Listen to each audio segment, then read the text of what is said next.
And to start with something fun, yeah, like this. Okay.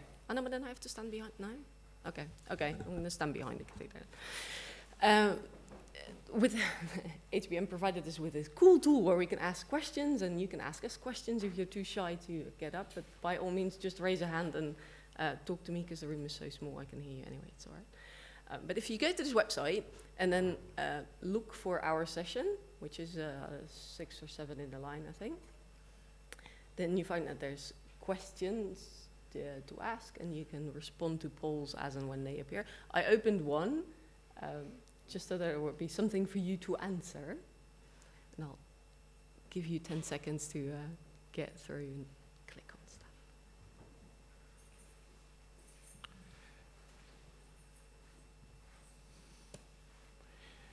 But of course, since this is a relatively small room, just feel free to ask questions in the way that the Romans did it many years ago.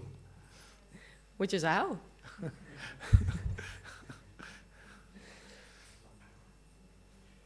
Okay. So the more serious part. So why do we talk about spins in physics when it's a session on laminar function and how to study that?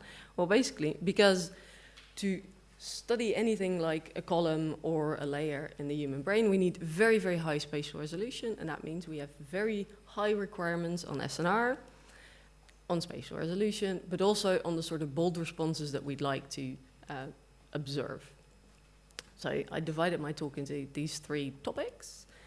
And the first will be the SNR. So how do we get SNR? How do we get a signal at all in MRI? Well, we all know, I hope, that protons have a property called spin, which means that they behave a little bit like a magnet. And in a magnetic field, they are semi-aligned with that magnetic field. They spin around the main magnetic field, either just off-kilter parallel to it or anti-parallel. And the division between these 2 states, aligned and anti-aligned, is given by the energy difference between these 2 states. And what you have as a net magnetization factor, the signal that you're going to work with, is the difference between the aligned ones, and so the spin ups and spin downs. And the distribution between these 2 states is given by the Boltzmann distribution. So it's a pretty simple enough equation, and there are a couple of factors in there which are interesting. So the first would be the temperature, and in the energy difference, we have the magnetic field strength and the gyromagnetic ratio. So the gyromagnetic ratio is dependent on the type of atom that you're observing. We're pretty much stuck with protons, so that's not really something we can choose, but B0 we can change, and the temperature we could also change, at least in theory. So if we start with a field strength of 1 Tesla, just because that's a nice round number, and room temperature, then we have a difference between the spin-ups and spin-downs of only 6 in a million. So a million spins up, down, and 1,000,006 up. So that's a very, very small difference. So the signal that we're working with is also incredibly noisy. Right? This is inherent to MRI. It's for every single MR experiment. We're sort of stuck with this tiny little wiggly signal and having to measure for a long time. The good thing of this is that we can change it. So if we have 6 more spins up than down at 1 Tesla, there's 42 already when we go to 7T. And that brings us to the happy situation where we can manipulate how much signal we have. So if we move from 1.5 to 3 to 7T, then we see a nice upwards going curve, slightly depending on how you do your experiment. Can I see my mouse? Yeah. So we have a very steepish line. If you eyeball it here, it already looks a little bit more than linear. And certainly in the Polimeni paper, which is probably a classic figure on how SNR behaves at high field, we have a really supralinear increase for SNR with field strength. Luckily, for those of us that really want to do laminar imaging, in the cortex, it even seems to be a bit better than that.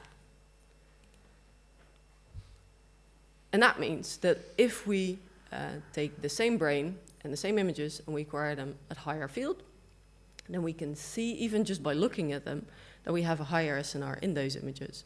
What you can also see from these, and the projector is actually good enough to show that, is that the contrast changes a little bit. And the overall aspect, so the amount of bright and darks in the images changes also. So we don't just have an SNR increase, there are other things to deal with also. But there's this other factor that we could change, and I felt I really had to put a slide in out here. So if we look at our equation spin up, spin down, and then the easiest way of getting it to 1 is by bringing the temperature to 0 Kelvin. Now that might be very unpractical if you're scanning humans, let's say. They might not like to be frozen to that point. But what you could do is bring something to a very, very low temperature indeed, polarize it, and have polarizations of up to maybe 60% or so. And then quickly infuse it into the thing that you're actually trying to study. Warm it up first, then infuse. And if you choose that clever, you can, say, have a precursor to some metabolic event, inject it, and then see how it gets distributed further on in the body. Now, that might look risky, but it's something that's actually being done in humans. In this case, to study tumors and how their metabolism works. Again, I don't think that this is hyperpolarization is quite ready for applications in laminar fMRI, but I thought I'd show you this slide regardless. Perhaps you can think of a way of making it useful. What is practical and a lot safer is getting the very best receiving of the signal that you have. So you've got a strong magnet, and now you would like to take as much out of it as you can, and you do that by getting the very best RF coil. And that this is a popular approach. You can see by just looking at the publications in PubMed, there's a very steep increase, which started already in the 80s. People try and really make the most out of this receive coils. So, and why is that, and what can we choose there? Well, generally, large coils provide large coverage. So this is a diagram from a 3T where you have a massive body coil and then very large ones on the body. But you can change that coverage in a smaller coil for signal. So if we have a smaller coil, then closer to that coil, you have a lot more signal. So the distance here, no. So that if you look on the x-axis here, it's a distance from the coil. And if you're close enough to, say, 2 centimeters or 3, which is luckily the case for a lot of the cortex, then you can gain loads of signal there. So I have an example coil here, which is really targeted specifically on the visual system. It'll only image the back of the head. It'll only image, let's say, superficial 2 centimeters of that back of the head, but it will do so with incredibly high SNR. Something else to take into account is the fact that the transmit B1 is not homogeneous, which is a disadvantage, and that it's something that we just have to deal with. When we move from 3T to 7T, the resonance frequency goes up, and that means that the wavelength in a human brain goes down to maybe about 11 centimeters, and those 11 centimeters compared to a human brain, which we also can't change the size of that, right? Is too short. So we see the pattern in the B1 imposed on our brain signal. So the background here is a B1 map, and that it's a pretty dramatic image, but it's a factor 2 higher in the center than it is on the sides. And because we have a spatially varying B1 field, we get spatially varying flip angles. And of course, our sequences typically deal with the assumption that if you apply a 90-degree angle, that you get the 90-degree angle, which really you don't. It might vary anywhere between 130 and 45. What you can do, though, is use dielectric materials, which is a very cost-efficient way of dealing with this problem. So basically putting in this case, two pads of dielectric material on the sides of the brain to sort of pull the B1 further out to the sides. And this is actually a slide that I borrowed from someone that borrowed it from Leiden, so if the actual author's here, I don't think so, then thanks. But it's a very nice diagram of how dielectric pads work. You create an extra current that increases the local RF field just where you've placed the pad. So it's intuitive, and that you just put it there, and that's where you get more signal. And that it works, and this is an illustration of my own where I was looking at cerebellum, and then you see that there's, in the anatomical images, more contrast at the place where you put the pad in the neck, and that there's also more of a bolt response, just there. Now, a better way of doing this, or at least a more flexible way of doing this, is by having a different type of RF coil, a multi-transmit coil, where you can better control the transmit field.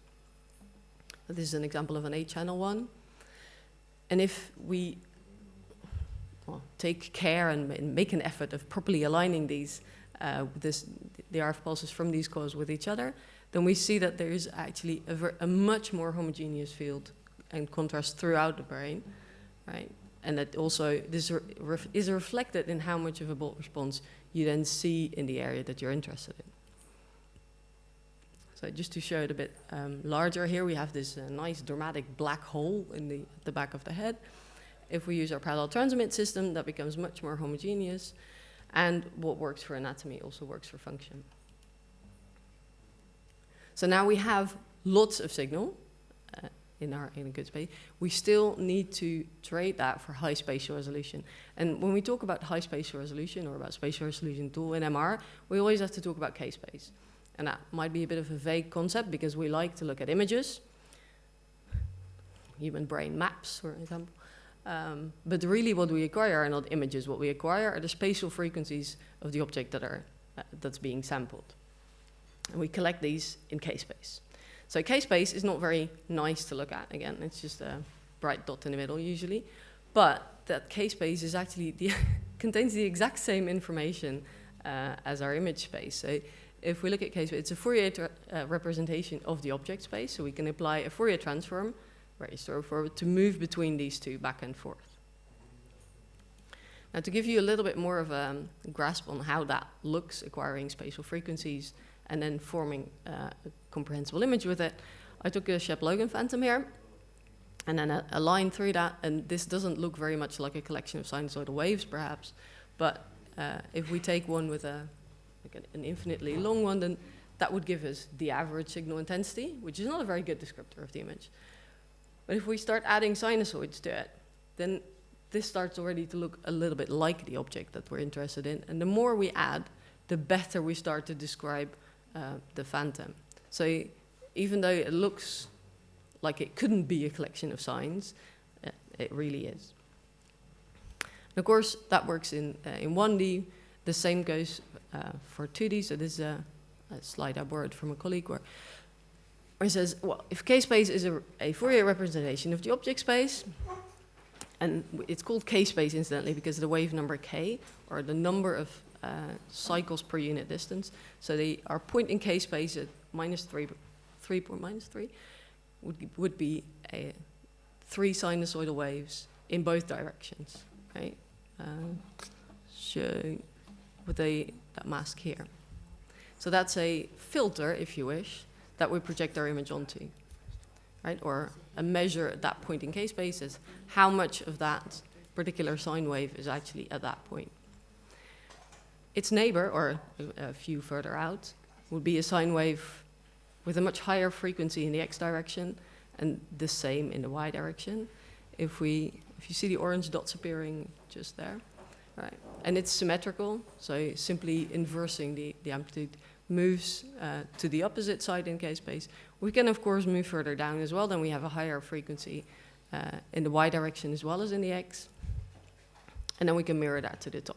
And if we look at this collection, then it becomes more obvious that the furthest point in K-space, so the highest spatial frequency that we look at, is what dictates the spatial resolution of our image. Right? So there's no way of getting around this. If we want to have a very high spatial resolution image, we need to go very far in K-space. The opposite is also true. The distance between these points, the points that we sample, dictates our field of view. Okay, and this is a bit, it might be a bit tricky to sort of get an intuitive feel for, but once you start imaging more, putting more protocols together, this is something that helps to get a hang of what happens when you change which protocol. So how do we then sample points in K-space? What do we actually do? Well, we apply a current through an electromagnetic, an electromagnet with a linear varying field.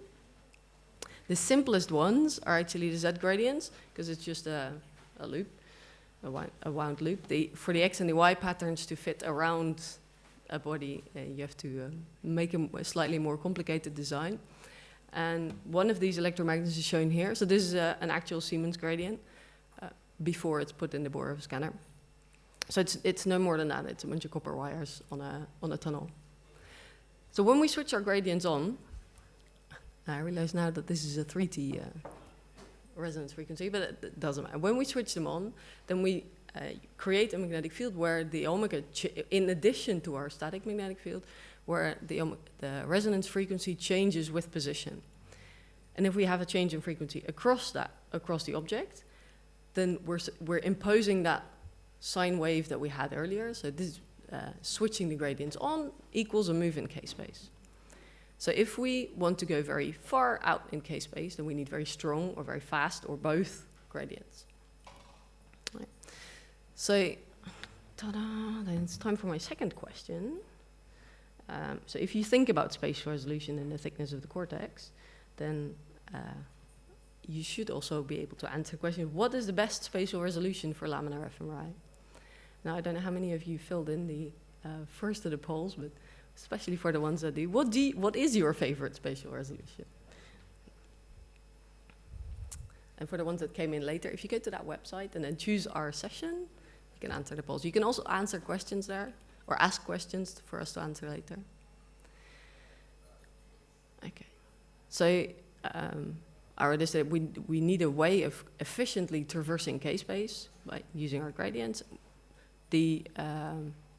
David's going to talk a little bit more about sampling strategies, but the basic choice is between either doing that line by line and a gradient echo type thing where you move out to the edge of k-space, acquire the line that you want, and so on and so forth. This is quite a slow and tedious process. It's high SNR, so it is sometimes used, but typically for fMRI, people give the preference to echoplanar imaging because it's really fast. You can tell, though, by looking at the sequence diagram, that this is already a very long echo train. Now, if we're thinking of how do I get as far out in k-space as I can, then these echo trains quickly become prohibitively long, or your gradient simply can't do it anymore. So there's a bit of a limitation there in how good your system is, how much you would really want to achieve. What helps, though, what really helps, especially if we're looking at sub-millimeter resolutions, is parallel imaging. So, in case you are not familiar with this, I made the one-slide summary. If we have an image with a limited field of view, then, like I said, we're acquiring points which are too far apart in k-space to properly sample all of our image. And we see that the second half folds back onto the first half. But if we now acquire that image with two coils, one of which, coil 1, acquires signal mainly from the nose, from the left side in here, coil 2 is mainly on the right, then both of these will acquire an image from the same brain, but they will look very different because it's so heavily weighted towards where these coils are. Now, we can know where the coils are because we know where we put them.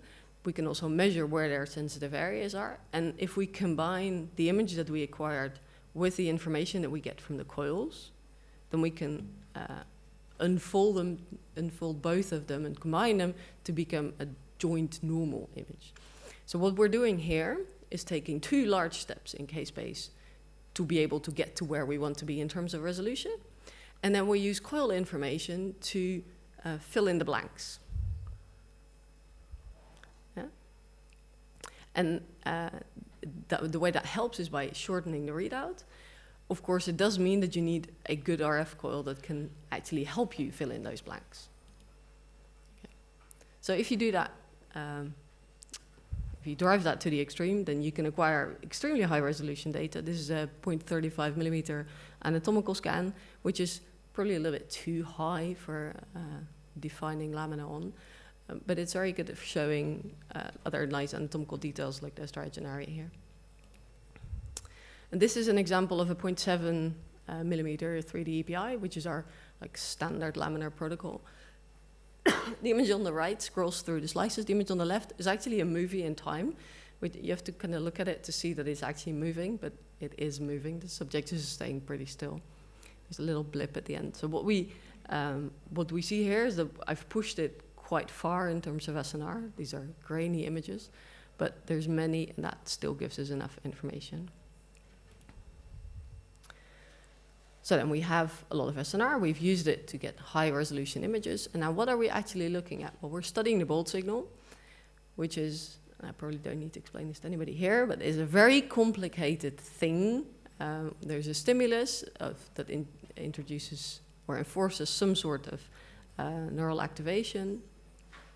And through a coupling to the vascular system, we then have a change in the blood oxygenation level, and that we detect with the scanner. So the two relevant things, or the only things that you should extra consider if you're going from a standard resolution to something laminar, is the magnetic field strength and the echo time, and possibly whether or not you want a spin echo or gradient echo readout, but that's not part of this talk. So in terms of field strength, this is a nice summary graph of a single subject doing a motor task, and 2 hands just finger tapping in the scanner 3 times. One's at 1.5T, one's at 3T, one's at 7T. And now, what you see that on top of the SNR increase that you already have for 7T, you have a massive increase in the bolt response. So, of course, measuring a motor response is not very difficult. So we have a solid response even for the 1.5T, but the increase is it's more than double, right? So, and that's again maybe not so bad if you're doing if you're studying the motor system. But if you're trying to look at more subtle things, then the difference in power that you get from a 7T can really be like the difference between running your experiment or not running it at all. This is an image from a colleague of mine that works on numerosity mapping. So she looks at how many dots are there on the screen, 2, 4, 6. And then she creates these beautiful rainbow maps on the parietal core surface. And to do that, they have a model which measures how high the explained variance is.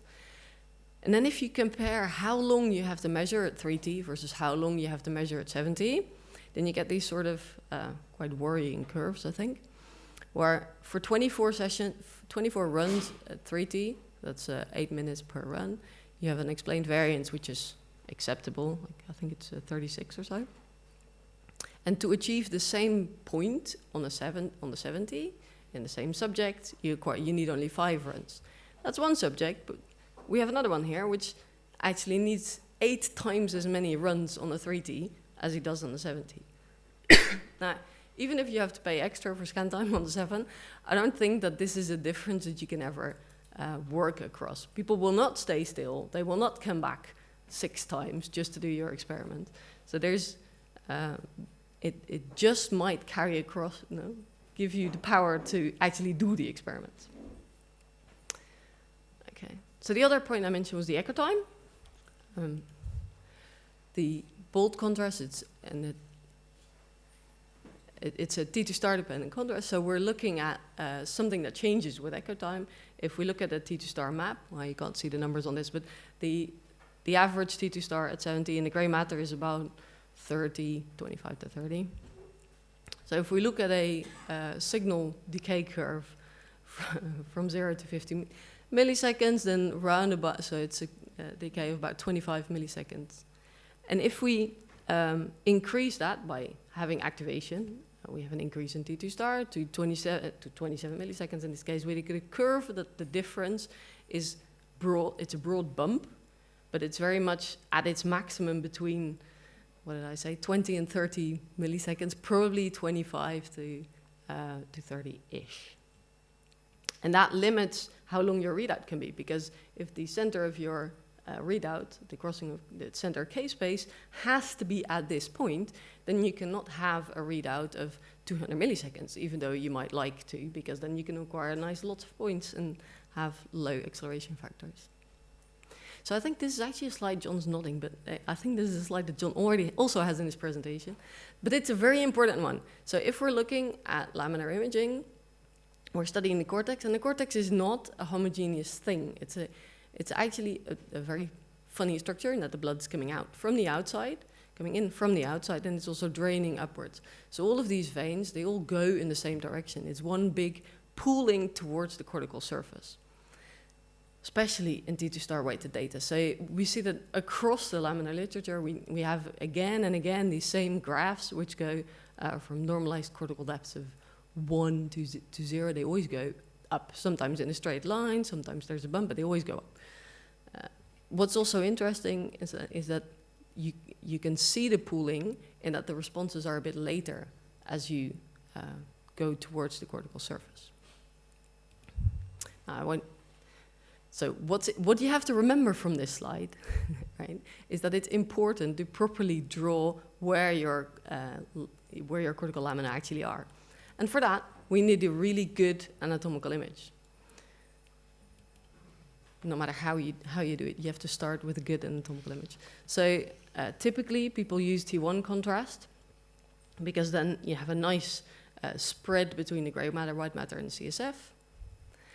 And most of the T1 weighted anatomy at 7T is acquired using MP-RAGE or an MP2-RAGE or something like it. So I thought I'd show you the sequence here quickly. So we have, in a standard MP-RAGE, you have an inversion pulse, wobbly thing on the left, followed by a readout. So where the center of that readout is the center K space is what gives you your T1 contrast. So then you get images like these. This is actually, I like to think, a decent example, but what you can see from this is that there's a massive bias field over this image. There's what you see by eye, you have good gray white matter contrast, but it's not homogeneous enough throughout that you can automatically segment it. If you give this to SPM, let's say, then it'll mess up, especially in the temporal lobes.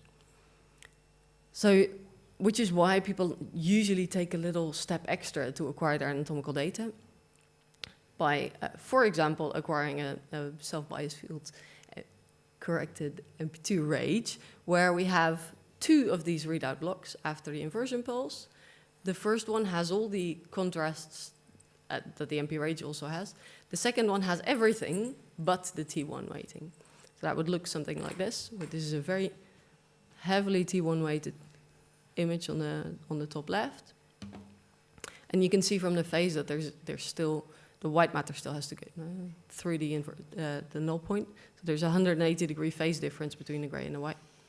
If you combine these, then you get an image which is relatively free from T2 star, from at least the received B1, and from the M0 distribution. So then we have an image which we can actually automatically segment.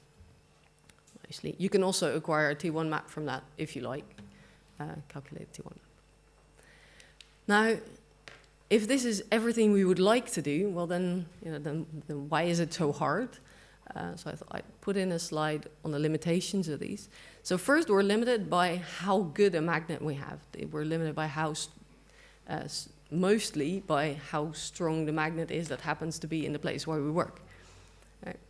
We're also limited by how good an RF coil we have. And like I showed with the PubMed graph, you can buy coils, you can make your own coils, this is a lot easier than changing the field strength that you work at. But you have to make sure that your particular coil is tuned to the field strength that you're working at. So if you're buying a very, very fancy new exciting scanner, then it may be very difficult to get appropriate RF coils. And the coils that are available for 3T might be more mature than the ones for 7, for example. What we also need is a very good field inhomogeneity, because of the sensitivity of the EPI readouts to field inhomogeneities. And shimming is a lot more difficult as you go up in field strength. We need super good gradients. And unfortunately, if we get super good gradients, sometimes the RF coils don't fit inside them anymore. They may also interfere in very nasty ways with your main magnetic field. So given this nice little knotted version of limitations, it's now time for my next question. It's the third one. So what do you think, and now there's enough people to have some stats on this, is actually the best field strength to do laminar imaging at?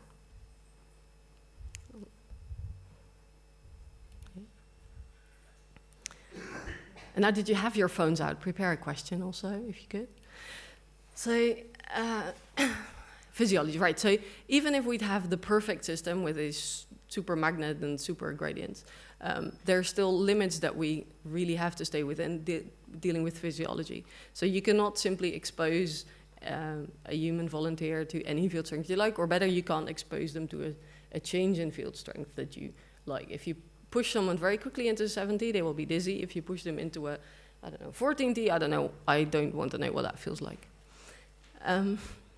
What you also have to take into account is simply how much noise your imaging causes and what that might do to the hearing of your subject. If you really push your system, there's a limit how fast you can go. Same for the peripheral nerve stimulation. Most subjects are okay with a little twitch here or there. It's less nice to withstand hours of pain. And of course, the SAR, so the deposition of RF, and the heating that might cause in the body is also, there's a hard limit on this. You cannot heat more than what's caused by this 3.2 watts per kilogram. We're stuck with that. So even if you think of a super clever acquisition scheme, these are things that you have to stay away from. And then I'll just put it here again as a primer for the rest of this session. You also have to think about what happens with your bolt sensitivity to draining veins and a profile over the cortex.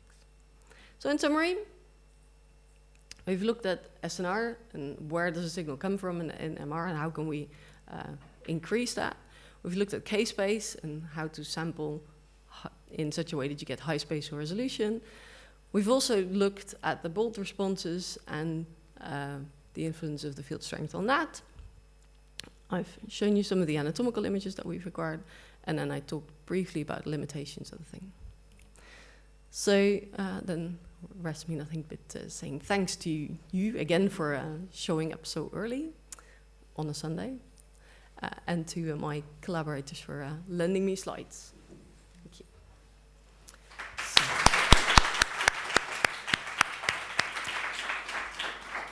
Now, I can't actually tell if I have questions because I'm logged in as a moderator. You cannot tell?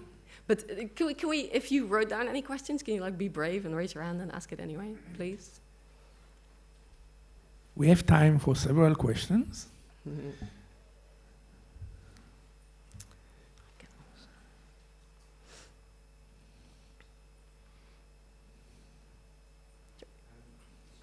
throughout your talk, you talked a little bit about acceleration, but you didn't mention parallel imaging as in parallel transmit systems at all. Do you want to? I did, right? So I don't know which point you came in. No, that's okay. There's different ways of getting more signal, and parallel transmit is mainly a way of getting enough B1 where you would like it to be, or homogeneous enough across the brain if you want to scan the whole brain. And certainly having more channels to transmit is a good way of doing that, better probably than dielectric pads, even though they're cheaper. Yeah, I can go on, but I don't know what I don't know if you have a specific question about parallel transmit? No specific question. I was just curious. So, I mean, for instance, if you're doing localized RF, then obviously parallel would be a really helpful. Yeah, would definitely. I think from what I see in my lab, what people do when they're doing laminar imaging, they're usually more concerned about scanning a lot, a long time, and they want things to be very user-friendly. So they typically don't want to take the bother of RF shimming, especially if it's a sort of experiment that you have to do many times over, because then your shimmed ROI needs to be the same all the time. And we don't. You could make a preset, let's say, shim for the back of the head, or.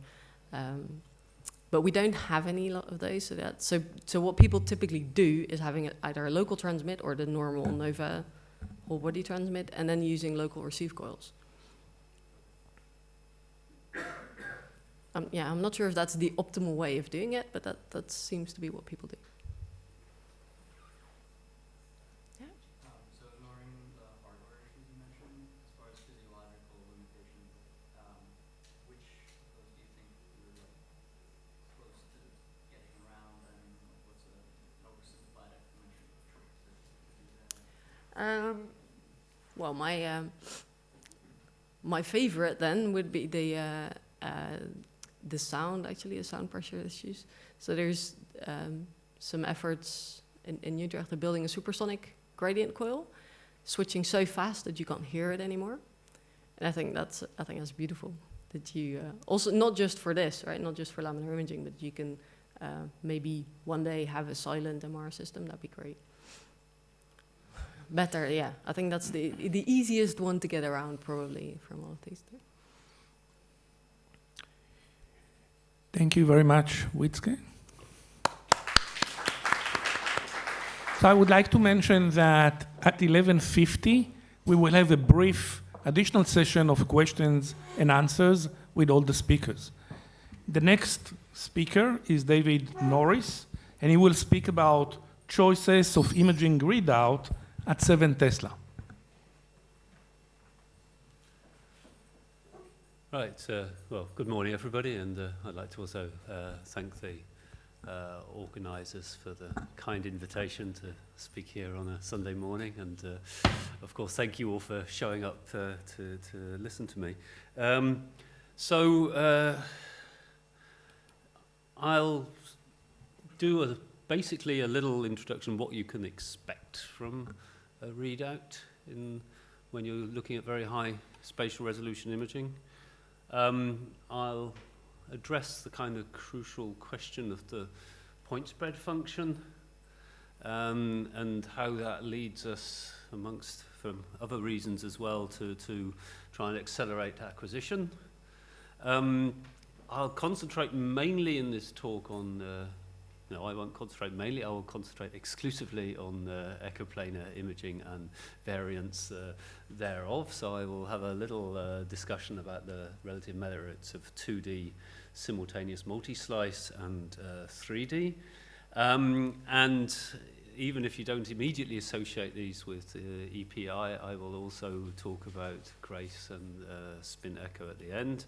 And just to keep you all primed up, I will mention the possible effects of physiological noise and why you always have to be thinking when you're doing fMRI in which noise regime you're sitting. So let's start off with some requirements for the readout, shall we? We had a laminar workshop in Nijmegen about 2 years ago, and the question was, how long is a piece of string? And the answer is shorter than 1 millimeter, right? So people generally agreed if you want to be in the game for doing laminar, you need to have something better than 1 millimeter, right? And that's a bit of a relative number. I've realized in the sort of passage of time that physicists actually have a tendency to make life difficult for themselves in doing laminar fMRI, in that they tend to do things like very strongly stimulate the primary visual cortex, which happens to be one of the thinnest pieces of isocortex in the brain, whereas if you go off into a nice language or memory region, you might actually have 3 or 4 millimeters of grey matter to play with, and then the resolution that you need, of course, scales to some extent there as well. So let's say we're targeting under 1 millimeter. 7 Tesla and above, you've got to stay within the SAR limits, and actually even things like spin echo EPI start hitting some problems there. And you've either got to get the right functional contrast out of your readout, or at least not corrupt the functional contrast you want with the readout, okay? So you're going to hear about VASO, which is a blood volume technique at some stage, and I'll mention spin echo later in this talk. And these are all things where your readout can possibly add in a little bit extra information which you didn't necessarily want when you started the experiment. So you can think about these things as long as you like, but at the moment, there's no way around using EPI in some kind of variant. And I'm not going to bother with spirals and stacks of spirals and other exotic things, because the other thing you're wanting here is a lot of very high throughput data. So EPI is what you've got. And if you are involved with imaging and if you have a physics background, the first thing you always want to ask yourself is, what does my point spread function look like? And as I think, who already knew this? Come on, without using a computer. You already knew this, right? You didn't already. Who didn't know this? Nobody. You're all cowards. Okay, nobody's going to admit to anything. Right, okay. Basically, if you have a nice, smooth exponential decay in your signal domain, in the time domain, in the frequency domain, you will get something looking like this, which is called a Laurentian, right? And this is what we tend to like, right? Because it's nice and well-defined. And we tend to think of the full-width half maximum of this as being a kind of crucial measure for the quality we've got. So just imagine you could isolate a single voxel and get the signal decay from that voxel and take the Fourier transform from it. And then you can see here that we've got a nice relationship. You can see my mouse? I can see my mouse. Good. Telling us here omega half, and then f a half is 1 over pi T2 star, right? So that's kind of nice that we get this extra pi factor here. And in EPI, you have to worry always about the phase encoding direction. If we're talking about 2D, the fast phase encoding direction, right? So, because that has got a low bandwidth.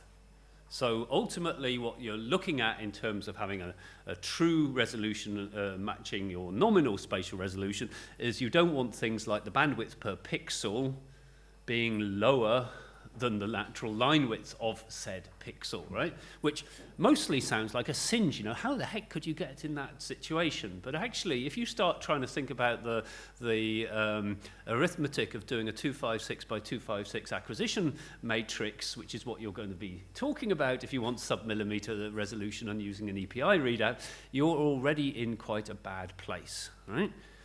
So if we just look at this, the bandwidth in the phase encoding direction is in the kind of non-algebra speak, just the inverse of the time between the echo centers in your readout train. And then you get the bandwidth per pixel by dividing that number by the number of lines you've acquired, right? And you can see, if you think you're doing a nice easy EPI with 1 millisecond between the echo centers, then you're in a reasonable place. You have a kilohertz bandwidth. You divide by 64. Doesn't sound too bad.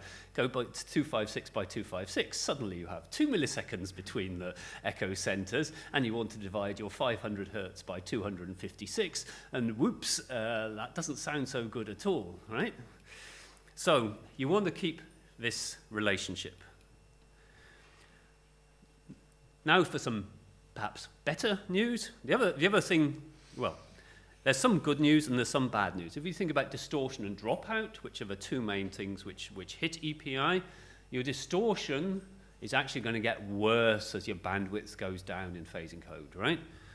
Whereas when you actually have thin slices, your dropout gets better. So these are two extreme cases here. This is just to shock you, right? Basically, nobody in their right mind would set up an imaging experiment to look like this, but just to remind you what distortion looks like on the left and what dropout looks like on the right here.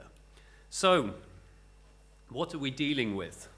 Well, if you look at 7 Tesla, which is the core part of this session here, we're looking, as Wietske was saying, at T2 star relaxation time somewhere around here, 25-30 millisecond. And if you start getting worried about the fact you're imaging blood as well, you've got 7 to 13 milliseconds, right? The T2 of venous blood gets very short, apparently, at 7 Tesla. Not everyone quite agrees with this, but no one's succeeded in completely disproving it either. Right, so we live with these numbers in the literature. So, what does this mean for EPI? Well, high in-plane resolution can potentially lead to the true resolution being worse than nominal resolution. And actually, if you think you're imaging venous blood, and it may even be making a pretty large contribution to your signal when you're doing laminar fMRI, you should be seriously worried about this stuff. And I'm just emphasizing this here. if you look at the way you think about distortion and imaging, once you get a small voxel, actually you get a nice line width in that voxel, right? You don't have to worry so much about main field inhomogeneities in that very small voxel you're considering, right? It's a bit of a weird way of thinking about it. If you take a large voxel, 3 by 3 by 3, that's got 27 1 millimeter cubed voxels in it, right? Now, when you look at your 3 by 3 by 3, you get this distortion effect because the signal gets smeared out. Whereas when you're imaging at the higher spatial resolution, you have a better line width within the voxel, but of course the frequency offset leads to those voxels being displaced, right? It's the same conundrum, it just manifests itself differently. So actually it's very important to get your distortion correction good and to get your alignment right, and you'll hear a lot of that later in this session. The other thing is, well, if your target TE, very commonly 20, 25, maybe even 30 milliseconds, that's already constraining your readout duration. So, however you look at these things, you're going to have to accelerate, right? You're going to have to accelerate because you want volume coverage. You're going to have to accelerate because you don't want your line width, your effective bandwidth per pixel getting bad. So, we're going to have to speed up. And what can we do? Well, you can put in partial Fourier, which almost everybody does, 7868. You can use grappa or sense, right? Partial parallel imaging. And this has the nice effect of reducing your distortion, right? Because you skip phase encoding lines. Very nice. And if you want to get the sort of volume coverage we need, then you're going to have to use something like simultaneous multi-slice or accelerate in 3D for EPI. Okay? You won't get around this, because if you want to sample the bold response, you really want to be doing this at least with a volume TR of about 3 seconds. So the thing which has been dominating acquisitions for some years has been simultaneous multi-slice, also known as multiband. And the basic idea is to simultaneously get, for example, 3 images, which, if you would just reconstruct them naively, would look like this, with them all collapsed on top of each other. But then, in the usual parallel imaging way, you use the coil sensitivities to disentangle them, and you can substantially accelerate the acquisition in this case. Right? So, for fixed TE kinds of experiments like bold, simultaneous multi-slice will give you a real acceleration, whereas in-plane parallel imaging will just shorten your readout and doesn't lead to a large speed up in the acquisition.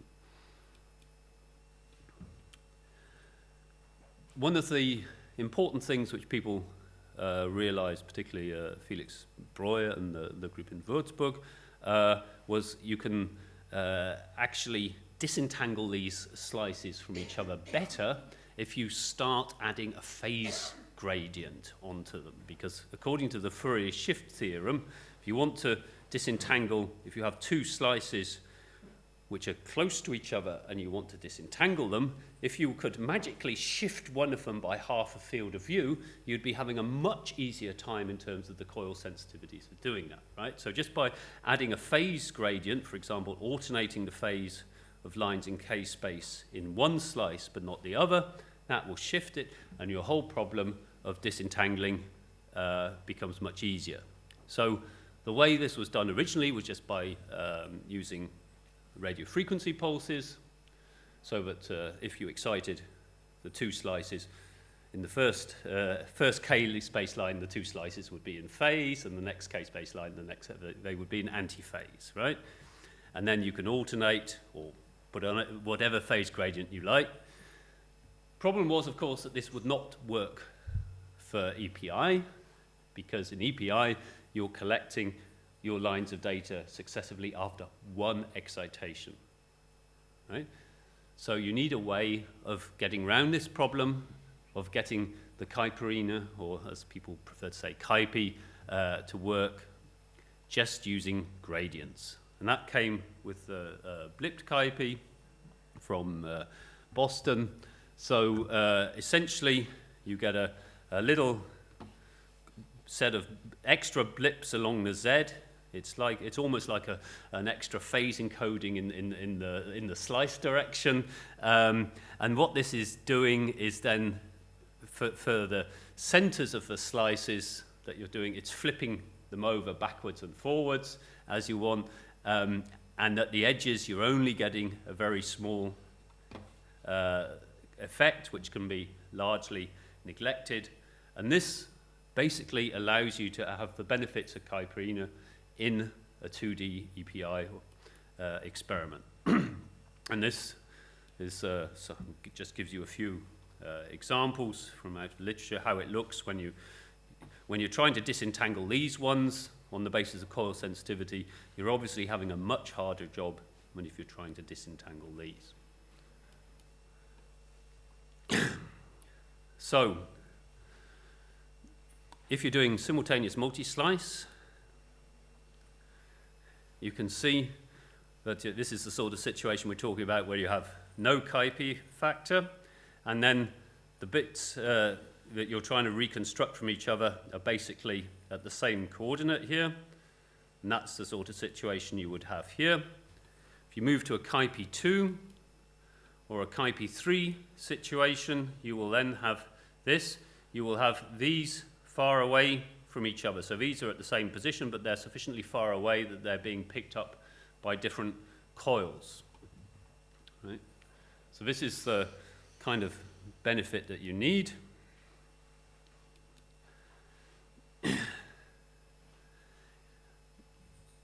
If you look now, you have to watch out, and here we will often, if we're talking about 7 Tesla, for example, when people were doing the human connectome project and getting data at 3 Tesla, they just put everything on Kuiper and didn't do any in-plane acceleration. When you get to 7 Tesla, you still need some in-plane acceleration, and you basically have to watch out you don't get in a tangle between your Kuiper factor and your grappa or sense factor, which can kind of ruin things for you. For example, if you would happen to pick a Kuiper factor of 2 and a grappa factor of 2, you would end up essentially losing all the benefits of the Kuiper, because the points you would be reconstructing would be landing basically equivalent to each other again, because the aliasing that you would introduce with the grappa would effectively cancel out the spatial shift that you would add with the Kuiper. So you then need to add in or make sure that you've got a different grappa factor which keeps your points well away from each other. And to conclude this session on the 2D, here's an example from Boston, which is 0.75 millimeter isotropic. I think actually this was 10 averages, 256 by 256. And you can see TR of 6 seconds here, right? So you are struggling a little bit to get your volume TR that you need. If you look at the 2D protocol which was used in the human connectome project, that went to 1.6 millimeter isotropic, and then you could get to a volume TR of 1 second. But I think you can see that 2D EPI protocols can struggle for whole brain coverage within this kind of 3-second target range. And if you look at quite a lot of people who are using 2D EPI for laminar, they're picking out certain bands or slabs of the brain that they really want to look at. So there's an obvious attraction of 3D imaging here, because, well, 3D doesn't suffer from spin history effects. I always get a bit nervous when I have things like sub-millimeter slice selection about how much stuff can be coming in. You can accelerate using parallel imaging in 2 directions, and you don't have to worry about slice excitation profiles. So you get a somewhat different scenario, right? In 2D, you get one slice, and then in 3D, you get the whole volume. So in 3D, you might think you have an advantage because you've got a natural root n, square root of n, efficiency advantage. But in 2D, you let your slice relax, and then you go back to it, right, which gives you a larger magnetization. So when you're doing a limited number of slices, the 2D will often come out better than the 3D in terms of sensitivity. But when you want an awful lot of slices, so that for the 2D, that the volume TR is getting really long compared to the T1 of what you're looking at, then the 3D comes out as being the better advantage. And if we're looking at the sort of flip angles you get in terms of your SAR requirements, of course, if you're imaging with a short TR all the time, you're going to end up with a low Ernst angle compared to when you're doing 2D, and you'll get much higher flip angles as being the Ernst angle here. So, well, I'm glad to see that Marcus is here, as he's one of the originators of the 3D EPI sequence. So basically, why not do 3D EPI? And essentially accelerate and read out a plane every time you excite. You can jump lines there, and that will give you some time saving. If we go to essentially leaving out every second phase encode line when we're going through this 3D k-space volume. Now just imagine if we want to cover the same in doing accelerating here, we're going to leave out every second line, wonderful, and then we go here and leave out every second line in the partition direction as well, and then we can reconstruct. You get a real-time saving, and you get the reduced distortion from having the in-plane acceleration when you acquire. So this has made things quite attractive. You can go think a bit further, because if you're only looking at the two phase encoding directions, which are traditionally labeled KY and KZ, then you can think effectively of the analogous Kaipi type approach to what we were talking about in 2D, that if you only acquire these data, then you will have this kind of aliasing pattern, and then all the acceleration is loaded onto one set of coils, whereas you can spread this out effectively over Y and Z by different types of sampling patterns, and that will give you a better reconstruction, lower G noise. So here are some examples from Benedict Poser, which are going a bit extreme in terms of 16 times acceleration. So you can see 3 millimeter isotropic TR148, 0.8 millimeter isotropic with multi-echo in 8 seconds, and 0.8 millimeter isotropic, which is the sort of thing you'd want for doing laminar fMRI in 2 seconds. I would have to say this is a little bit on the sporty side. We tend to end up with protocols on around 3 seconds for getting close to whole brain coverage, but it's the basic idea is quite important. If we try to summarize what sort of accelerations we think we can get, well, you can get a factor of 3, roughly speaking, in one dimension, just by putting in grappa or sense. You can get up to about a factor of 6 in the SMS direction fairly easily. What you've always got to think of when you're doing simultaneous multi-slice is what is the absolute physical separation of the slices that you're trying to separate from each other compared to the dimensions of the coils that you are using, right? And we're lucky, I think, in terms of doing brain imaging, and that am I allowed to say Novamed? The 32-channel coil is more or less the standard which everybody is using, right? So if you're looking at Wietske's slides about how many people are doing RF coils, actually a lot of the time, almost everybody's using the same stuff, right? So we can compare a lot of these protocols with each other. I think ultimately when you put everything together, you shouldn't probably be aiming for an acceleration factor much above 12 in total when you're doing 3D. So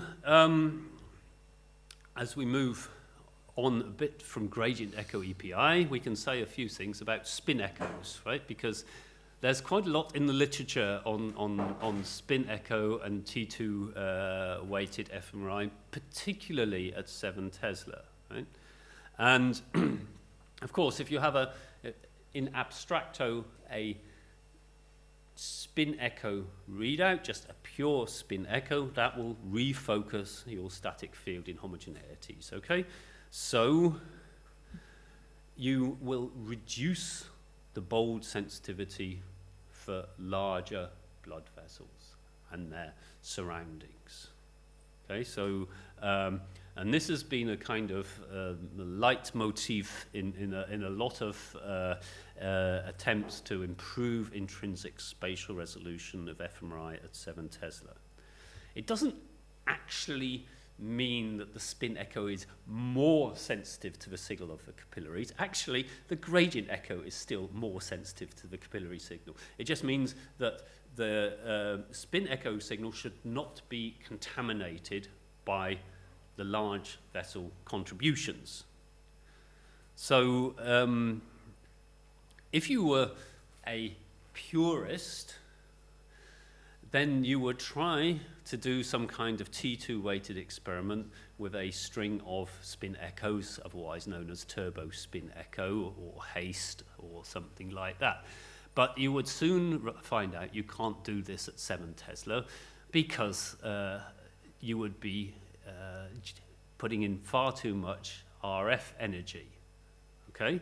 So because of the high SAR, we are still required to use EPI or something akin to EPI, even if we want to look at a spin echo. So if we're looking at the readout with EPI, we can say a few other things. Well, basically, if you go to spin echo, it's always going to be a little bit less efficient because your TE then has to match the T2 and not the T2 star. Right? So you end up with something more like a 50 millisecond TE requirement at 7 Tesla rather than the 25 millisecond TE or 20 that you'd be targeting with a gradient echo. If you put in a long EPI readout, and we can have a discussion in the corridor afterwards as to what long actually means, you will get some measure of T2 prime contamination in this, right? So this is the sort of corruption of your contrast that I was talking about at the start. And it then makes it very difficult to get whole brain coverage or anything akin to it with sufficient spatial and temporal resolution. So about 5 or 6 years ago, we were super happy when we managed with very many technical tricks to get 1.5 millimeter isotropic whole brain in 2 seconds, right? And beyond that, I don't think anyone's got, but really 1.5 millimeter, it's not quite cutting it for laminar and columns, right? So, and if you would then want to do what I was just arguing for gradient echo, well, we go to some super intelligent 3D acquisition to get around it, you run back into the SAR problems, right? So where people have gone with this mainly is to use something known as gradient and spin echo, and to look at limited volumes of the brain. And people after me, I could have talked about this for a long time, but I won't. People after me will talk a lot about whether you want to look at large areas of brain and look at how regions are interacting, or whether you want to look at small regions of the brain and try and get a real true representation of the laminar activation profile of that region. If you go for these limited brain regions, of course, you can't really look at interactions very easily, but you do stand the chance of absolutely optimizing everything in that volume in terms of the shim and the B1 homogeneity, etc., etc. So, just to go back to the originals and the basics, there was the original Grace sequence looked something like this: 90, 180, 180, right? And essentially, it's of course a string of spin echoes with a gradient echo readout associated with it. And in my more wicked moments, I tend to say things like it has all the disadvantages of turbo spin echo and EPI, and a few of its own as well. But it's essentially a nice way of accelerating things. When I say a few of its own as well, I mean particularly this kind of thing. This is getting back to my obsession with point spread functions. This is the sort of thing that can happen to you in 2D Grace. And 2D Grace is a horrible challenge for an imaging physicist because it's one of the few sequences where you cannot predict the order of the signal decay to make it a monotonic decaying function, because you've got a mixture of T2 and T2 star decays in your experiment. So there is a smart way around it. 3D Grace, right? Open an extra dimension, and here you have the possibility that you can project all the T2 decay down one axis and the T2 star decay down the other axis, and you're back in a clean space regarding your point spread function. Originally, when this was first proposed in '94 by Song et al., it was known as echo volumer imaging, which was a kind of analogy to Peter Mansfield EV, which was a true single-shot 3D gradient echo sequence. In its more modern manifestations, David Feinberg, who proposed the original 2D Grace sequence, also proposed this sort of inner volume approach for doing high-resolution fMRI, which goes back to an ISMRM proceeding of just over 10 years ago now, which essentially allows you to have make a volume selection by using your readout gradient for one, and then two orthogonal slice gradients for the other two. And if you look at this in practice, this was a study came from Maastricht a few years ago. You can see the kind of volumes where people are using. So the Grace is on the left, and the spin echo EPI activation analogous on the right. And if we look at the protocols they were using, essentially this is being limited to a 30 by 120 by 10 field of view.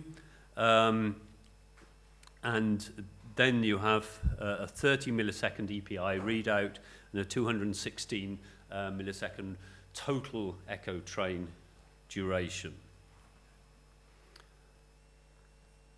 I'll finish with some thoughts on noise, right?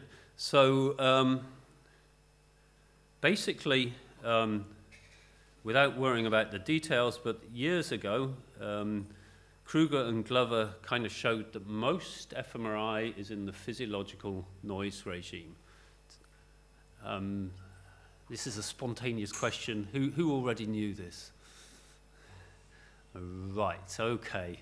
For those that didn't, which seems to be the bulk of people here, that basically means that the physics noise is not important. It means that your time course noise is dominated by physiological variation, right? Either it's the intrinsic variation in the bold, or it's respiration, or it's something cardiac. But basically, that physiological noise is proportional to the signal. So it means that, for example, increasing your field strength doesn't give you a lot of benefit because you increase your signal and you increase your noise in the same ratio. It also means when you do things like parallel imaging, which reduce your acquisition window, you don't care about it, right? Normally, when you reduce the amount of data you collect, you reduce your sensitivity, right? Because you're just collecting data for less time. So mostly in fMRI, we get away with hell, right? Because we can accelerate as much as we like in all sorts of wacky ways, and it doesn't affect our fMRI sensitivity. We're in the physiological noise regime. But I've got bad news for you. You want to do laminar, you want to do true laminar or columns, you're in the thermal noise regime, right? So this is the most modern data. This is from the Boston group. These are all larger voxels, like 1 by 1 by 3 millimeter, with 32 channels, sort of equipment everyone's using. But this straight line means you're on the thermal noise regime, and this is the 1 by 1 millimeter, 1 by 1 by 1 millimeter voxel, right? So you are clearly at the voxel level in the thermal noise regime. So it's true, so if you only smooth to a small degree. If you do a lot of smoothing or averaging of signal over layers, actually you get back in the physiological noise regime, right? It's an important point. You get very rapidly in the physiological noise regime because the physiological noise in pure grey matter is much higher than in white matter. So all those 3 millimeter voxel experiments, they were looking at a mixture of grey and white matter. When you look at pure grey matter, the physiological noise is higher. You're much faster in physiological noise. So, but if you're in the thermal noise regime, watch out, maximize the efficiency of your sequence by minimizing the dead time and having excitation angles close to the Ernst angle, right? With that, Wietske will now release the quiz questions. Yeah, they're all free. Everyone, if anyone who mostly people were walking out during my talk rather than walking in. It was most depressing, I can tell you. But if you go to gmp3.cnf.io, for anyone who happen to walk in, you can page your way to the quiz. We'll be interested to see what the results are as they come up. I'm a very honest person, but I'm also a person of finite memory. I have acquired many slides over the years from very many people. These are the ones I definitely think I should be acknowledging. Anybody else in the audience who thinks I should be acknowledging them, my apologies. I would then like to thank you all for your attention, and we'll open up maybe for a question if there's time.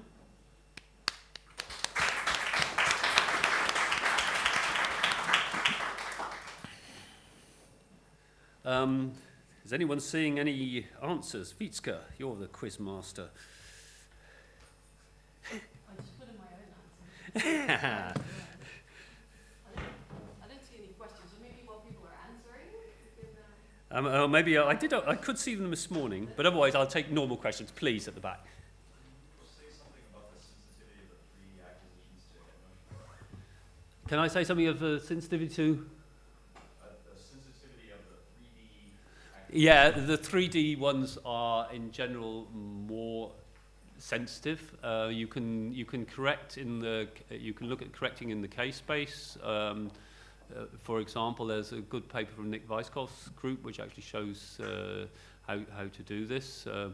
So I think in general for the isocortex, as this is our routine sequence, I will say it works well in our hands, as they say. I think if you start going closer to the brainstem and areas like that, I would be a bit more cautious with 3D EPI. Yes, it's certainly a topic that you have to be aware of when you start doing these things, because you end up with a 3-second acquisition instead of a whatever it is, a 40 millisecond readout, and then it's less easy to apply standard correction measures there. Okay, we have to move on. Sorry. Thank you very much.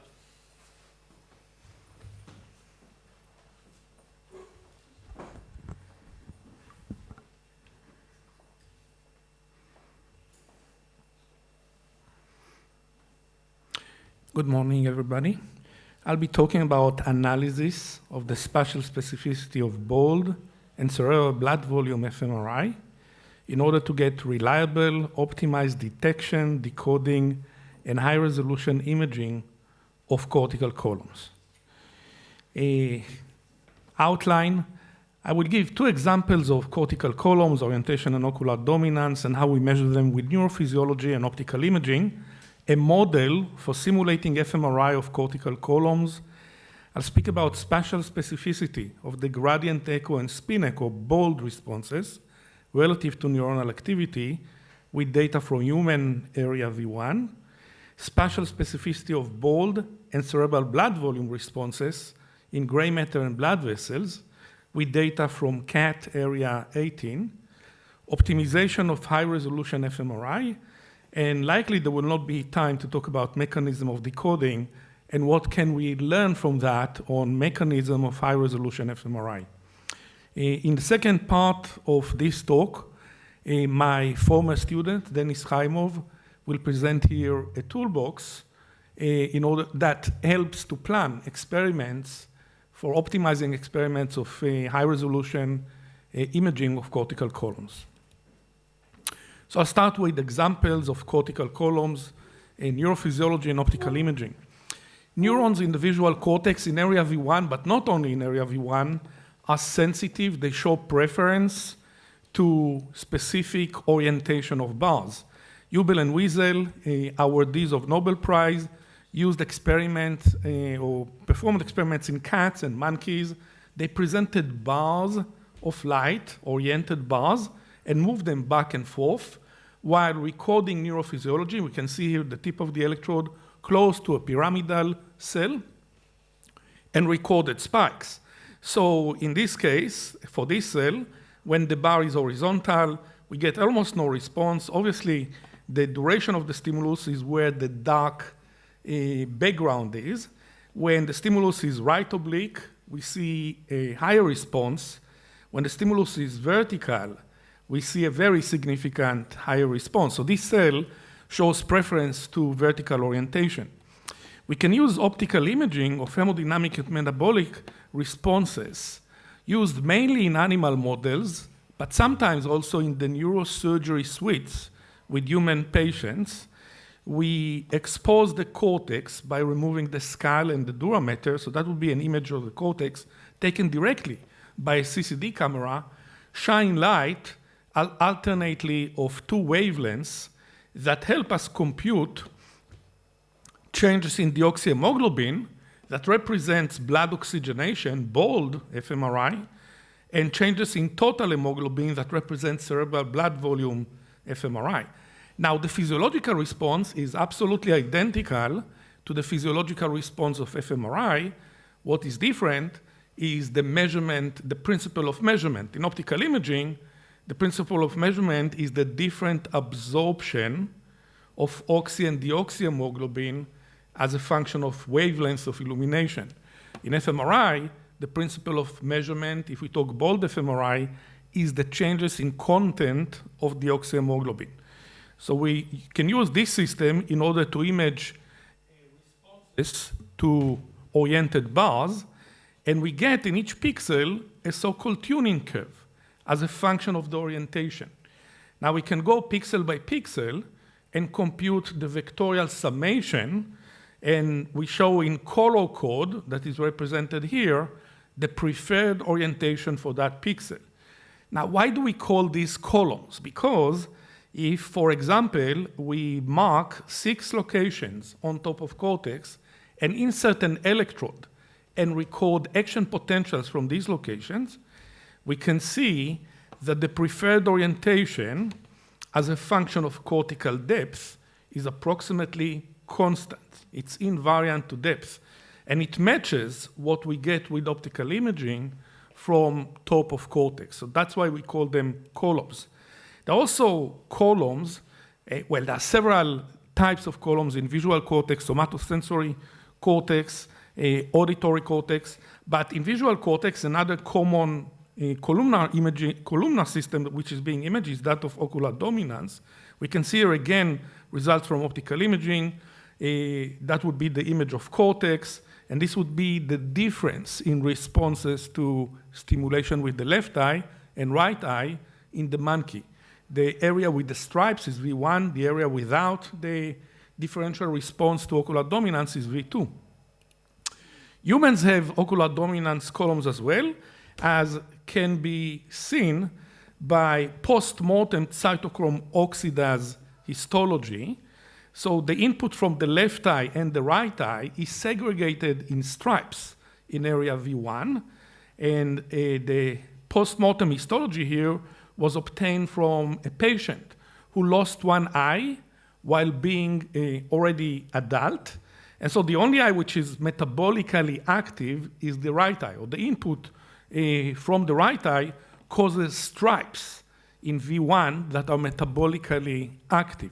So whatever is brown here represents input from the right eye only. We can see here, according to the scale bar of 1 millimeter, that these ocular dominance columns are very fine scale.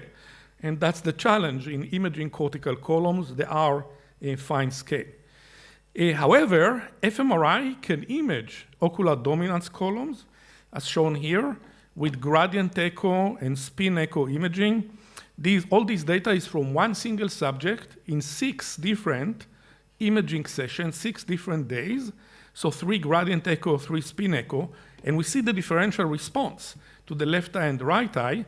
The 4th column shows the end operator, the logical end, from 2 days of imaging, and the 3rd column shows the logical end of 3 days. So we see that not only we can image them, they are also, the imaging is reproducible over 6 days and 2 different imaging modalities. So that was about orientation column, ocular dominance column. Now I'll present a model for simulating fMRI of cortical columns. And using the model, I will estimate the spatial specificity of gradient echo and spin echo, bold responses relative to neuronal activity. So here's the model devised by Denis Chaimov. We follow Roger and Schwartz by starting with Gaussian white noise, an image of Gaussian white noise that we filter with anisotropic filter in order to get stripes that are similar in topology and structure to ocular dominance columns in humans.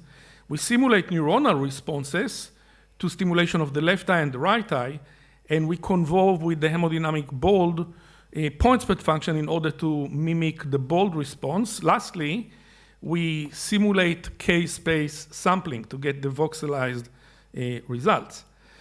Now, we want to use this model. We can fit this model to data and extract specific parameters. In this case, we are interested in extracting the point spread function, not of the imaging process that was presented by David Norris earlier, but the point spread function of gradient echo, bold, and spin echo bold, the physiological bold point spread function. So point spread function can be defined or is the spatiotemporal fMRI response to a transient point-like event of elevated neurophysiological activity.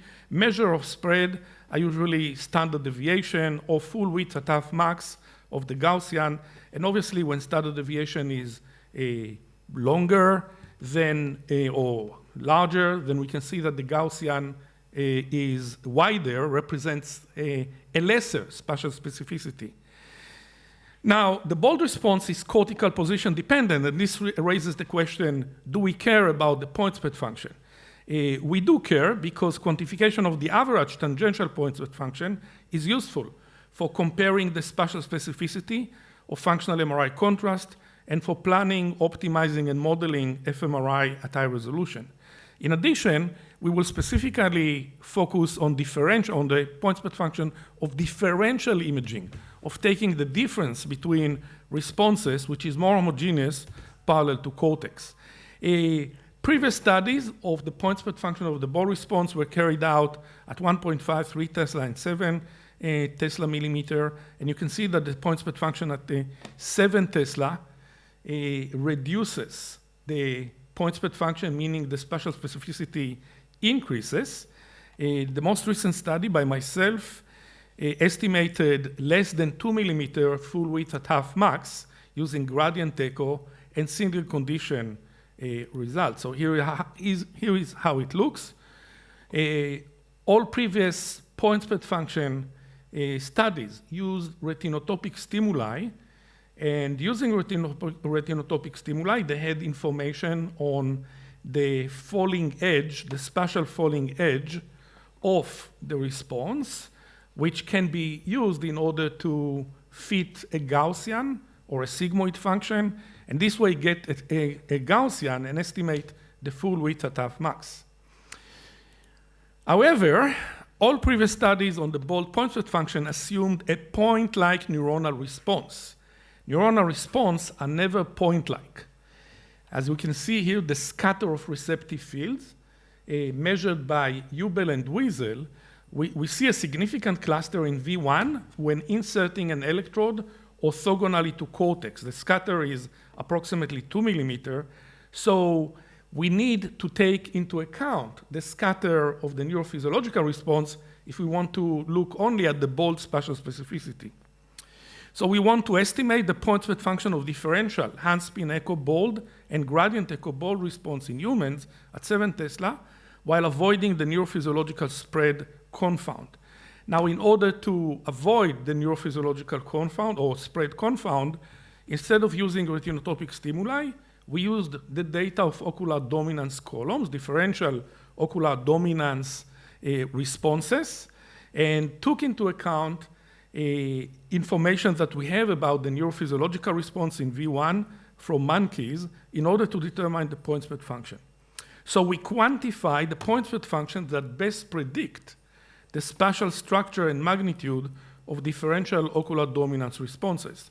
So we took the model and fit it to ocular dominance obtained with gradient echo and spin echo. Because it's quite a high-dimensional model, it is very useful to constrain it with a priori data on the distribution of features of the ocular dominance columns. To do that, we obtained, or we estimated parameters of the ocular dominance columns from post-mortem histology. We can see here distribution of spatial frequency of the ocular dominance columns, the irregularity. So this would be in green, a very regular pattern, and in yellow, a very irregular pattern, and the branchiness of the ocular dominance columns. And that's how the fitting looks. In the main box here, we have the model. The model generates, iteration by iteration, a simulated ocular dominance map that we can convolve with the hemodynamic response function in order to obtain differential ocular dominance columns on the left that we compare to the differential ocular dominance columns from a subject on the right.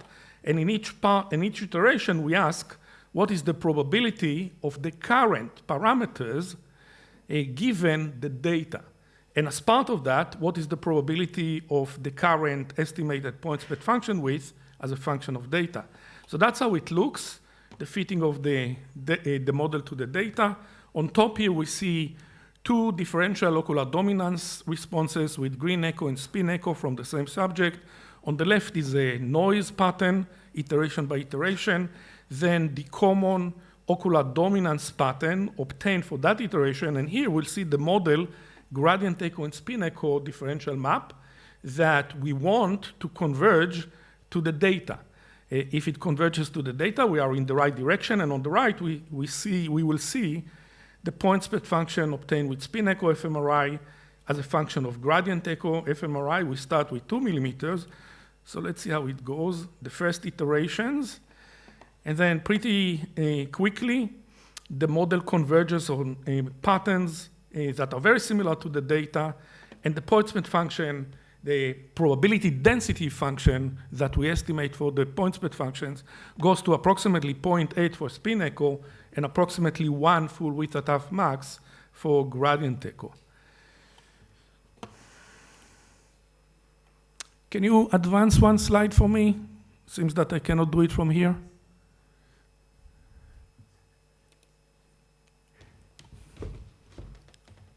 Technical help, please. Technical help. Can you advance one slide?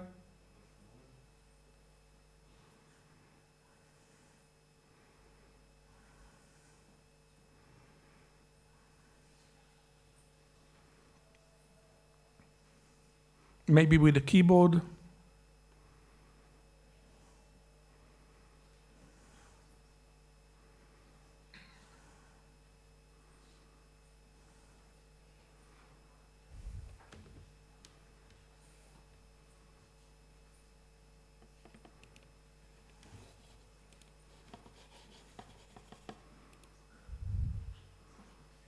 Can we advance one slide, please?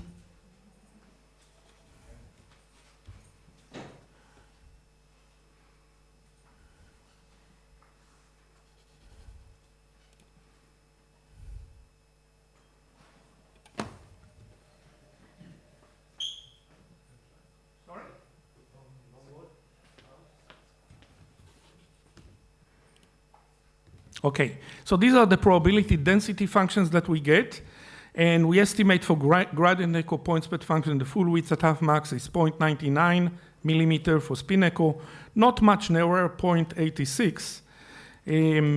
We can move on now and speak about the spatial specificity of bold and cerebral blood volume responses in gray matter and blood vessels. I'll emphasize more the gray matter because of time limitations. Data obtained from CAT area 18.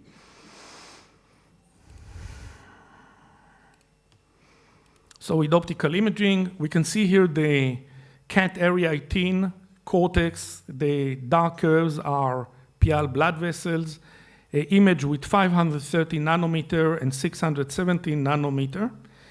We obtain this way changes in deoxyhemoglobin content and in total hemoglobin that represent bold and cerebral blood volume functional MRI. We can obtain a mask of the blood vessels, in this case by an algorithm of nearest neighbor learning, and split them to arteries and veins.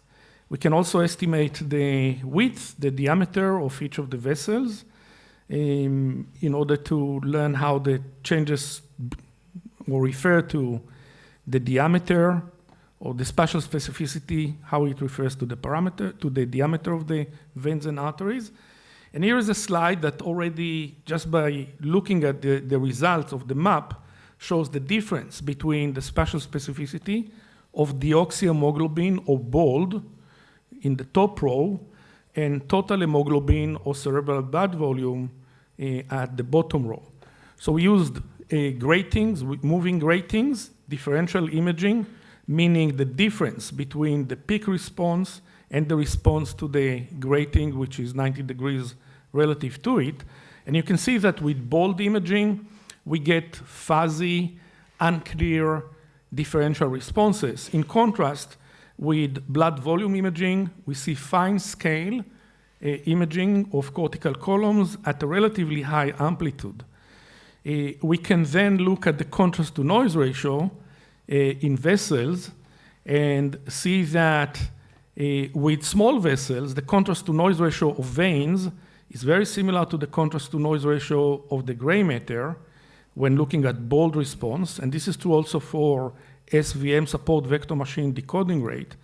This is not the case for a blood volume imaging, where the response in blood vessels drops, the spatial specificity drops relative to gray matter, both as can be imaged by contrast to noise ratio and support vector machine decoding. Interestingly, with cerebral blood volume, we get selective responses also from arteries, which we cannot get with bold imaging.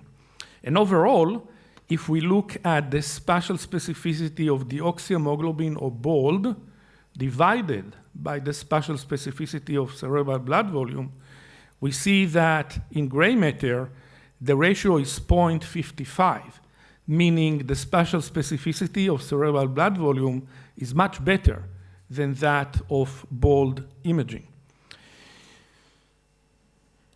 So I'll get to the main conclusions here of this study. For high-resolution cerebral blood volume fMRI, The smaller the diameter of contributor vessels, the higher the spatial specificity. The spatial specificity of cerebral blood volume with no use of contrast agent. So I'm saying with no use of contrast agent because previous studies showed similar phenomenon while using a ferrum-based contrast agent, Myon. Here it is based on just the intrinsic blood responses. The spatial specificity of cerebral blood volume is superior to that of bold imaging. So we move on for demonstrating a model for optimizing a fMRI of cortical columns. A toolbox is available on GitHub. That's the toolbox that Dennis will soon present here. We took again the model and we varied spatial scale and irregularity of the columnar pattern.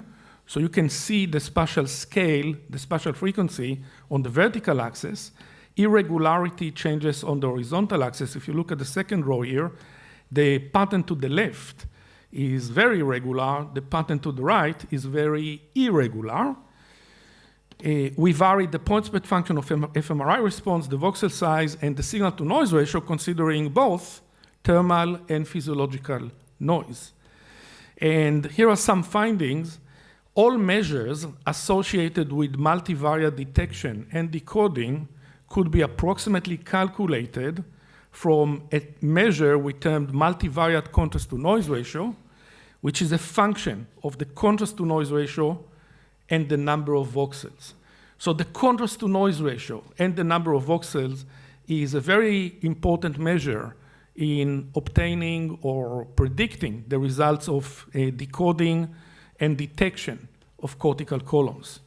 The multivariate contrast-to-noise ratio implies that optimal voxel width for detection and decoding is independent of changes in response amplitude, SNR, and image volume that are not caused by changes in voxel size. Also, what matters for a success in imaging cortical columns, decoding of cortical columns? It seems that the bold response point spread, the point spread function of the bold response is the determinant factor. You can see that at 3 Tesla, we get flat, absolutely no success in decoding real cortical columns or imaging real cortical columns, mainly because of the point spread function being wide. And this is not the case for the amplitude or the field strength dependent noise. So the bold point spread function is the determining factor in successful decoding or imaging of cortical columns. The voxel size, the optimal voxel size depends on the aim, i.e. detection, decoding, or high-resolution reconstruction of the columnar pattern. We can see that the voxel size for univariate detection of cortical columns is approximately 1 millimeter for spatial frequency of 0.5 cycles per millimeter. For the same spatial frequency, the multivariate, the optimal voxel width for multivariate decoding is also 1 millimeter, but for reconstructing, for really describing in detail the pattern of the map, we need a smaller voxel size, in this case, approximately a 0.6 millimeter.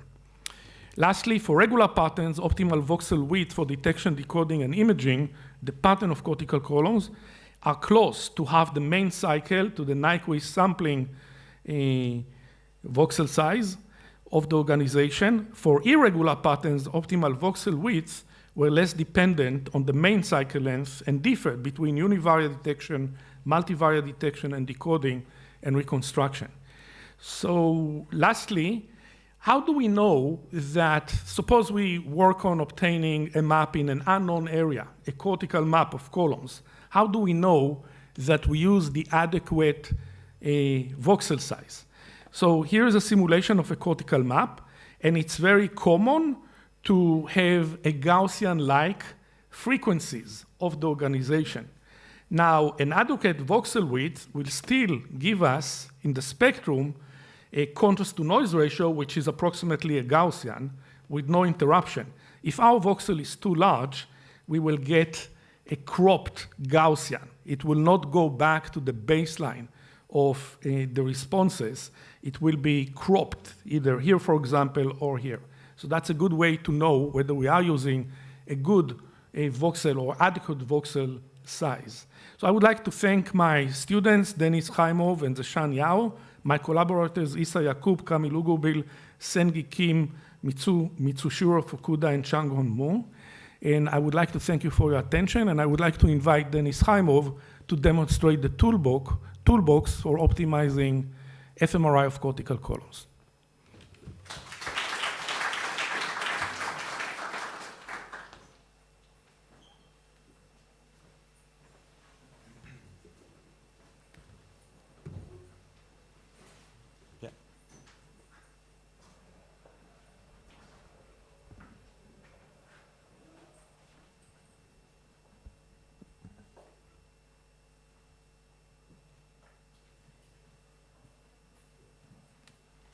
All right, good morning, everyone. Before we start, I would like to give you the possibility to follow my demonstration interactively. To do so, please open this address here, bit.ly/OHBM2019 in a web browser, if you have a computer or a tablet. This would launch an interactive Jupyter notebook running in the cloud, and it will take about 30 seconds to start. So if you like to do that, please open that now. All right, back to the main topic. We have seen that there are many factors that influence high-resolution imaging. And while a single factor or mechanism may still be relatively easy to understand, it's often not obvious how multiple factors combine quantitatively, for example, when considering optimal voxel width. In addition, the specific objective of a study may also play a role. So here I present a software toolbox that we wrote that allows to simulate different imaging scenarios and to calculate optimal voxel widths for different analysis objectives. The software is available on the GitHub page of Amir Shmuel's lab, and there's a Python as well as a MATLAB version. I hope that the notebooks have started. Has anyone tried? Yeah, did it work? Okay, good. So the notebook contains the same demonstration that I'm going to give.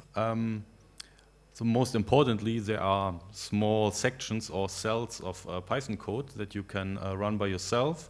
To do so, just navigate there using your mouse or a keyboard and press Shift Return. Alternatively, you can click on Run on the Run button at the top of the page. Before you start, I would recommend to let all cells run once by going to the pull-down menu Cell at the top and clicking on Run All. Okay. All right, so let's have a tour of the inner workings of the model. To do so, let's consider the typical use case. So typically you would define parameters of a column pattern like the main spatial frequency and the irregularity. Then define parameters of imaging like the bold point split function width and the noise model. And then the software would run simulations using many patterns and voxel widths and return measures of different imaging objectives and which voxel width optimizes them. Internally, what happens in each simulation is, like Amir demonstrated, we first simulate a cortical column pattern by filtering spatial noise. Then we simulate the bold response pattern by convolving the cortical column pattern with a Gaussian point split function. Then we simulate fMRI by sampling the bold response pattern in K-space. And finally, we analyze the resulting fMRI map, taking a noise model into account. So let's see how that looks. So we first initialize our simulation grid. And then we simulate a column pattern. On the right, you can see a differential neuronal response of a column map. This can represent any column pattern that has an approximately periodic structure, but more specifically, it can also be interpreted as a differential neuronal response of a map that is organized similar to orientation columns. In that case, the image on the left would be the corresponding orientation preference map. If you have opened the notebook, then you can easily change the parameters by just changing the rho and delta relative parameter on the top. They control the spatial scale and the irregularity of the pattern. All right, in the next stage, we simulate a spatial bolt response by convolving the differential neuronal response pattern on the left from the previous slide with a bolt point spread function, resulting in the pattern on the right, which is now slightly smeared. Here we use bolt point spread width of around 1 millimeter, which corresponds to what we found for 70 gradient echo bolt fMRI. All right, then the next stage we simulate MRI sampling in K-space. Here we use a voxel width of 1 millimeter. If you want, you can try to change the parameter W on the top and see how different voxel widths look like. Right, so now that we have simulated our patterns, we can quantify the functional contrast in a pattern by calculating the standard deviation over all image differential responses. So in that example, we get here a contrast of 0.87%. In addition to the simulations, we use a noise model to calculate the noise in a differential map estimated from multiple measurements. So, for example, here we assume 7 Tesla imaging and a TR of 2 seconds and 500 measurements per condition. And this gives us this plot for SNR as a function of the voxel width. For a voxel width of 1 millimeter, we get an SNR of 226, but please note this is not the SNR of a single image, but the SNR after averaging 500 images per condition. So now we can combine the SNR with our previously estimated functional contrast. This gives us a CNR measure, which is 1.96 here. And now we're in a position to quantify the different objectives. So for univariate detection, we take the CNR and plug it in a formula to calculate the probability to detect a statistically significant differential response in a random single voxel, which here is 37.25%.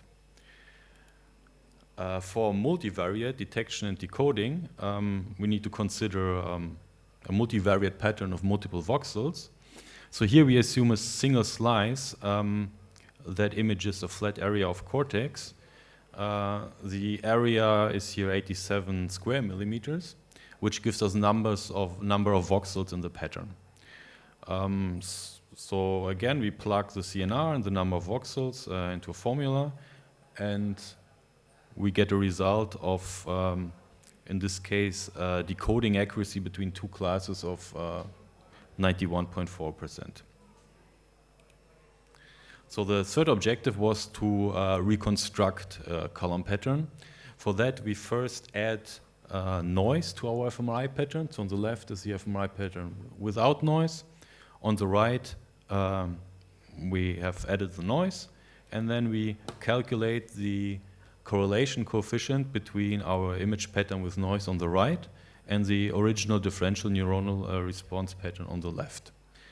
This gives us here a correlation coefficient of 0.38. Okay, so all these steps that I showed would not be typically used by user using the toolbox, although you could. More typical would be to predefine an imaging scenario and then let the simulation run over many patterns and voxel width. So to define the imaging scenario would be first setting the parameters using the set parameters function. There's a built-in help that lists in detail the meaning of all the parameters. If you just run the function, it will give you a standard set of parameters that you then can change individually. But you can also use some predefined scenarios by providing an optional argument to this function. All right, so we run this, get a set of standard parameters. So in that case, that's approximately 70 gradient echo, bold fMRI, and we are looking at orientation column patterns. With that, we can just simply run the optimization simulation. This would take about 20 to 30 seconds to run. Right, and we can then plug the result into another function that will print a summary.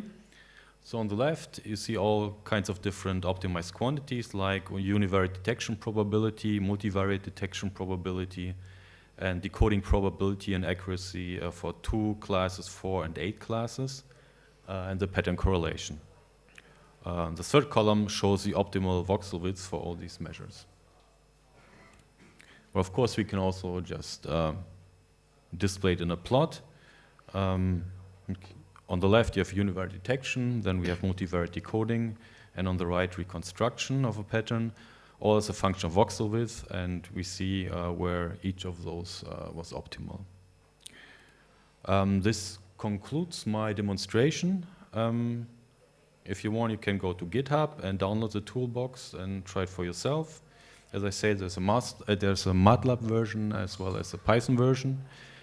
And for more detailed information on the theory behind it, you can have a look at our 2018 Neuroimage paper. Thank you.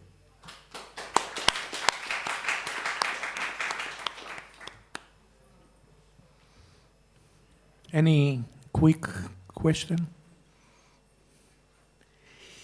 Okay, we will reconvene here at 10 and 10 minutes. Thank you very much. Renzo Huber, who will talk about non-bold contrast to improve the interpretability of high-resolution fMRI in humans. Thank you very much. And I also want to start by thanking Amir for inviting me. It's really a pleasure to be here and fun. And he asked me to talk about non-bold layer-dependent fMRI contrasts. So I will talk about non-bold layer-dependent fMRI methods, and I will list a few of them, the most popular ones, and briefly describe how they work. And then in the second half, I also want to talk about my favorite applications of non-bold layer-dependent fMRI, mostly with one very specific version. And this is an educational lecture, so I will not have the time to go very deep into the details. If you care about the details, I would like to recommend you this review article. And just in case you're the kind of person that doesn't want to read a lot of text and prefers to have things explained to you with pretty images, check out this YouTube playlist that is called Non-Bold Layer-Dependent fMRI, where I collected a lot of lectures from other experts in the field where they talk about their view of non-bold layer-dependent fMRI. And also, since this is only a 30-minute lecture, I want to apologize already if I cannot really mention all important contributions of non-bold layer-dependent fMRI in the field. So if you're in the audience and I will not show your contribution, please forgive me. This is specifically thinking about the fact that almost everything we know about non-bold laminar fMRI comes from decades of careful animal research. But today I will mostly focus on the human side of non-bold layer-dependent fMRI. And we already heard a bit about it already. The reason why layers are so emerging and so nice is because they can help us to bridge different spatial regimes of neuroscience, all the way from the microscopic side, where we have synapses and neurons and clusters of neurons, up to the macroscopic side, where we have behavior, brain areas, and distributions within those brain areas. And the keystone here to bridge these spatial regimes will be the regime of a few hundred micrometers where we have these layers. And the kind of new information that we get about these layers refers to directional connectivity. For example, we know that in a hierarchically organized system, we have mostly feed-forward input in the middle layers and feedback input from other areas that are higher in the hierarchy, mostly in upper and or deeper layers. And there are also these other microcircuits around, for example, especially in the frontal areas, there's this kind of input-output model that I will also talk about. So layers tell us about something about the connectivity and where activity is coming from. To measure it, however, we already learned about this from Wietske, that it's complicated. We are not really measuring the neural activity directly, but we are measuring these vascular responses, and we are relying on the so-called neurovascular coupling, schematically depicted here as like firing neurons. We have an astrocyte connected to an arterial vessel, and there's also going a vein through here. Now, when we have activity increase, especially on the postsynaptic side, we have a lot of energy demand, and the arterial vessels are triggered to like open up, which means that we have an increase in blood volume, and the flow also shoots up, and a short while later, also on the venous side, we have these oxygenation changes. And you already see the two major limitations of layer-dependent fMRI here, namely, the first is that we are not quantitative. If we have like increased signal changes for one person or compared to another, or in one brain area compared to the other, we don't really know if this is due to different neural activities or if this is just due to all these different mechanisms that are involved here. The second big limitation is that the vein here, it comes from somewhere, right? It comes from somewhere over there, meaning that its oxygenation changes are not only reflecting the neural activity very close by in this layer, but might actually be coming from somewhere else. And this is summarized again here, suggesting that we care about the tissue activity, but we actually end up with this whole cascade of different mechanisms where the tissue activity induces blood volume change in the arterioles. We have oxygen consumption, all kinds of fluid dynamics, until we get to an oxygen oversupply that triggers a susceptibility-induced T2 star signal increase. And this thing at the end here is what we measure, while this thing at the beginning is what we care about. So it would be beneficial to literally get closer to the tissue activity and measure one of those first parameters directly here with non-bold layer-dependent fMRI, such as the vasodilation or the oxygen consumption, which means that we get rid of a lot of these unknown mechanisms down there. The second big limitation, as I already alluded you to, is that we have this spatial localization limitation in the sense that just increasing the resolution does not always help so much. Going from 3 millimeter to 2 millimeter, 1 or 0.7 millimeter means that we usually still end up with some kind of fuzzy blobs. And now we have these blobs at high resolution, but they're still kind of fuzzy and don't give us these stripy patterns that we would like to have with layer-dependent fMRI. And we already heard about this, that this mostly comes from the fact that bold is mostly sensitive to these oxygenation changes in the larger veins that are not as nicely laminar aligned like the neurons are. And there are other methods out there that are proposed to be more specific, such as these non-bold layer-dependent fMRI methods. And one of my favorite methods is this VASO method, which stands for vascular space occupancy, which is believed to measure or be mostly sensitive to blood volume changes in the small vessels that are closely aligned to the laminar neural structures. And how this works is depicted on this slide. By assuming a two-compartment model. So I'm showing you two magnetization vectors here, a red one representing the blood magnetization and a blue one representing the tissue. And then we start every TR with a global 180-degree inversion pulse that flips around this magnetization, and then these two magnetization vectors decay with different T1 relaxation times. And there's one exact time point where the red arrow here is very small, is 0, and this is the time when we play out the excitation pulse and acquire our signal. So right during this exact time, during our inversion recovery curve, we are actually only sensitive to everything but the blood. So we don't have any red arrow available here. All the signal that we have available is the blue extravascular tissue. This means that for any voxel that might have all kind of different volume components, we actually see everything but the blood. So blood is black, it does not contribute to the signal, and we only see everything around it. Now when we have activity increase, all the vessels open up, means that we have more of this black blood in our voxel, meaning that the signal goes down. And the signal decrease is then believed to be directly proportional to the blood volume increase. But there are also other non-bold layer-dependent fMRI methods out there. And another one that I want to talk about is called arterial spin labeling, ASL, in order to measure cerebral blood flow, CBF. And in these kind of measures, we don't really care about the amount of blood volume change you have within your voxel, but we care about the amount of blood volume delivery to the voxel along the feeding arteries. So for example, when we care about a slice group like here, we care only about how much blood is delivered, for example, from an area down there to our imaging planes. And this can be done by using this inversion pulse that I showed you on the previous slides in a specific location only, for example, only in the green areas down there. And then a short while later, we measure how much of this flipped magnetization arrives in our imaging plane. And the blood flow is then quantified as the difference of the signal with and without this application of this spin inversion down there. And to show you some real-life examples, I'm flipping back here between bold and CBF. And you can see that in CBF we have like less significant voxels, which could mean two things, right? It could mean that it's just more specific, right? That we have a reduced rate of false positives compared to bold. It could also mean that it's just less sensitive and it has an increased rate of false negatives, right? And in reality, it's usually a mixture of those. And if you are willing to scan for a long, long time, up to double-digit number of hours, then you can go down to like 0.8 millimeter isotropic resolutions and get pretty decent layer profiles of CBF activation changes down there.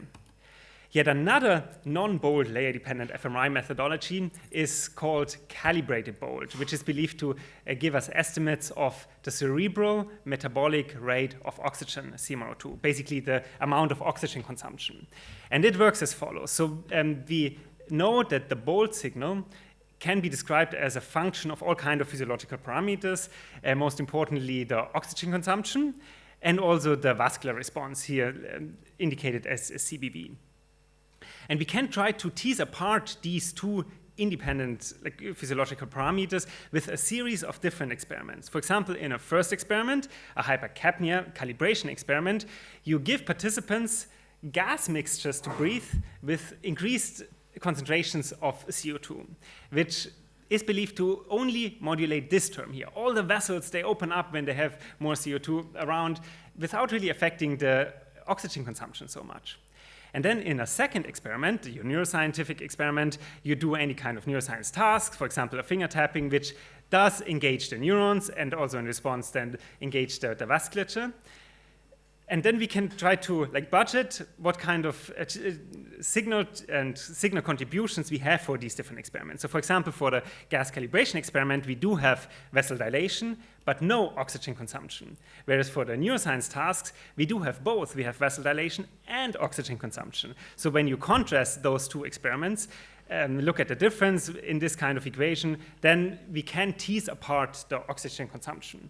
And how this looks like in real-life data is depicted here for a finger tapping task in the motor cortex, where you can see that for tapping activity, you mostly see activity in the hand knob for blood volume increase and also the bold, whereas for the hypercapnia gas calibration, you see that almost everything opens up. It basically gives us all the vessels open up, independent where you are, and it gives us some sort of vascular reactivity. And combining all these four different estimates here into this equation can give us estimates of the cerebral metabolic rate of oxygen across cortical depths too. And it's still kind of under investigation and debated how well these model assumptions really hold across a sub-millimeter layer-dependent regime. So I showed you a few non-bold layer-dependent fMRI methods already, and I think it's time to compare it with the gold standard, the gradient echo bold. And the most relevant quality features of any fMRI sequence that I could think of are the sensitivity, basically how well you can capture your signal, how long you need to scan, how strong does your task need to be, or can you also capture small signal changes, how specific you are to individual layers, how invasive you are, how available the sequence is, in the sense that do you need to be special friends with the vendors or have collaborators that help you with the programming, or how much effort in generally you need to need to put into getting data in the first place, how effective your sampling is and how quantifiable it is in terms of can you compare the activity across 2 different brain areas across 2 different people. And for gradient echo bold, we have a lot of signal change, especially from the large vessels indicated here as different oxygenation values in the different color schemes here between activity and rest, meaning that bold, gradient echo bold is super sensitive, but it's not really specific because a lot of this activity comes from layer unspecific veins. It's as non-invasive as it gets with MRI. It's super available on every scanner. The sampling efficiency is perfect. Its quantifiability is pretty bad, however. So we only get these percent signal changes, but we don't really know percent of what, right? And if it's bigger in another person or in another area, we don't really know where this might be coming from. So for ASL, we are not really sensitive to these large draining veins. They're kind of grayed out, and we are believed to be mostly sensitive to the water exchange of the capillary bed in the background, meaning that we have a much higher layer specificity. We are still non-invasive. The availability is getting pretty good, especially now that the patent ran out. The sampling efficiency is not the best, especially because you need to have these control and label images, but the quantifiability is higher in the sense that we can assign a meaningful physical unit to our results, milliliter per tissue volume per minute, for example. Now, for calibrated bold to estimate CMR2, we are not really sensitive to the vessels in the first place, or at least we believe that. We are mostly sensitive to the extravascular oxygenation consumption changes indicated with different gray values here. And this method really shines on the quantifiability. We get a meaningful like energy demand measure out of it, whereas all the other quality features are pretty bad. It's not even really non-invasive anymore because you need to give your participants these gas mixtures to breathe, which can be pretty uncomfortable. And also you need to have extra hardware available like to deliver these gas mixtures, to have safety control mechanisms in place so you're not really changing the concentrations too badly. And the last method that I talked about also is this VASO method, which is not really the winner of any of those quality features, but it's actually also not the worst on any of those. So it gives us a good compromise to work with. It's not only specific to the very small vessels. In fact, there are also these smaller arterial vessels that are not completely layer specific that also contribute to the contrast. So in conclusion, for all these different methods, I think that all non-bold layer-dependent fMRI methods are noisier than the bold, that's for sure. And it's not just a question of how much of this reduced sensitivity is actually wanted reduced sensitivity, because we are not sensitive to these unwanted large vessels. All non-bold layer-dependent fMRI methods seem to be more specific and also more quantitative. And I talked about a lot of non-bold layer-dependent fMRI methods already, but there are actually many, many more, almost impossible to list. There's always like a new paper that you find where people did something different. And in fact, I only focused on the vascular-based non-bold layer-dependent fMRI methods, but there are also non-vascular methods. And maybe some of the most promising methods that are non-vascular might be here functional diffusion-weighted fMRI, where you can see my mouse is gone. Diffusion-weighted changes where you can see that with this method on the top right, you see that you can identify the middle layers pretty well without these venous biases towards the cortical surface. And the button seems to work still. Also, it has been shown that with T1 row sensitive fMRI, there are non-vascular changes of CSF volume, especially above the superficial layers, as visible in the bottom row here. So I think I have about 50 minutes left or so, so I would like to not only talk about the methods of non-bold layer-dependent fMRI, but also about some applications of non-bold layer-dependent fMRI, specifically for neuroscience applications. And the examples that I will show mostly refer to applications done at NIH in the group of Peter Bandittini, also some groups together with Emily Finn. And the kind of beginning, how we started to do non-bold layer-dependent fMRI, was in the motor cortex, where we already know what to expect from the layer-dependent connectivity pattern from animal tracer studies. Namely, we know that in the superficial layers, we have this cortical input, whereas in the deeper layers on the right, we have the cortical spinal output. And we try to engage these different inputs and outputs differently with different touching and moving tasks. And I would really like to have my mouse. is it possible to get the mouse back? Like I can click, but I cannot move it, and the light is gone, so maybe it's not attached properly. Yes, I got it, I think. The light is gone again.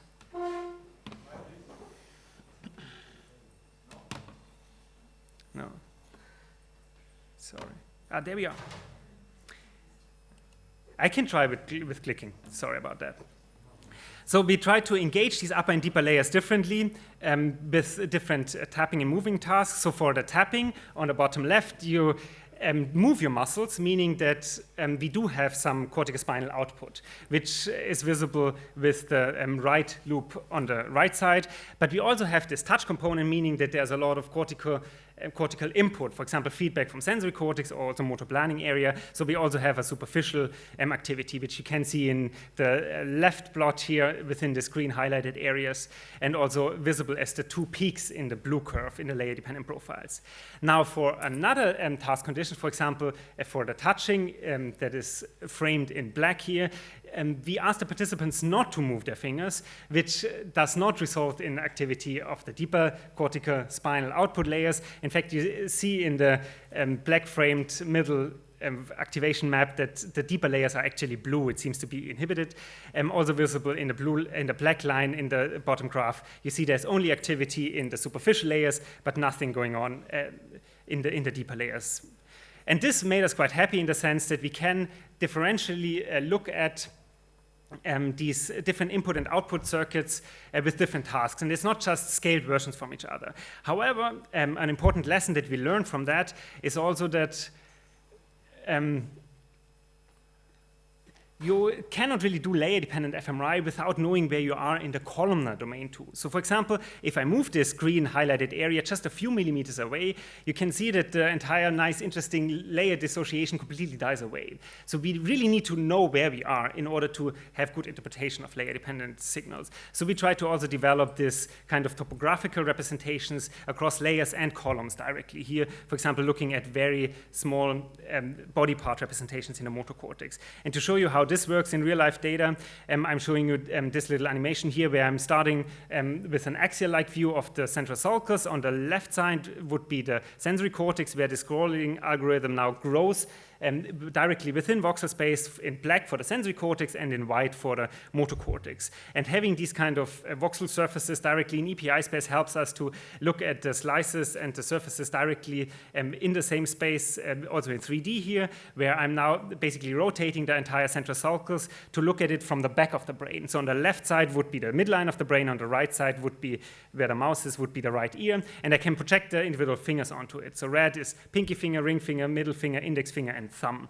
And you can see that in the sensory cortex, they are nicely somatotopically aligned. They kind of span across the depth of the central sulcus, and it's pretty huge. It's about 30% of the entire central sulcus on the sensory side seems to be busy with finger representations.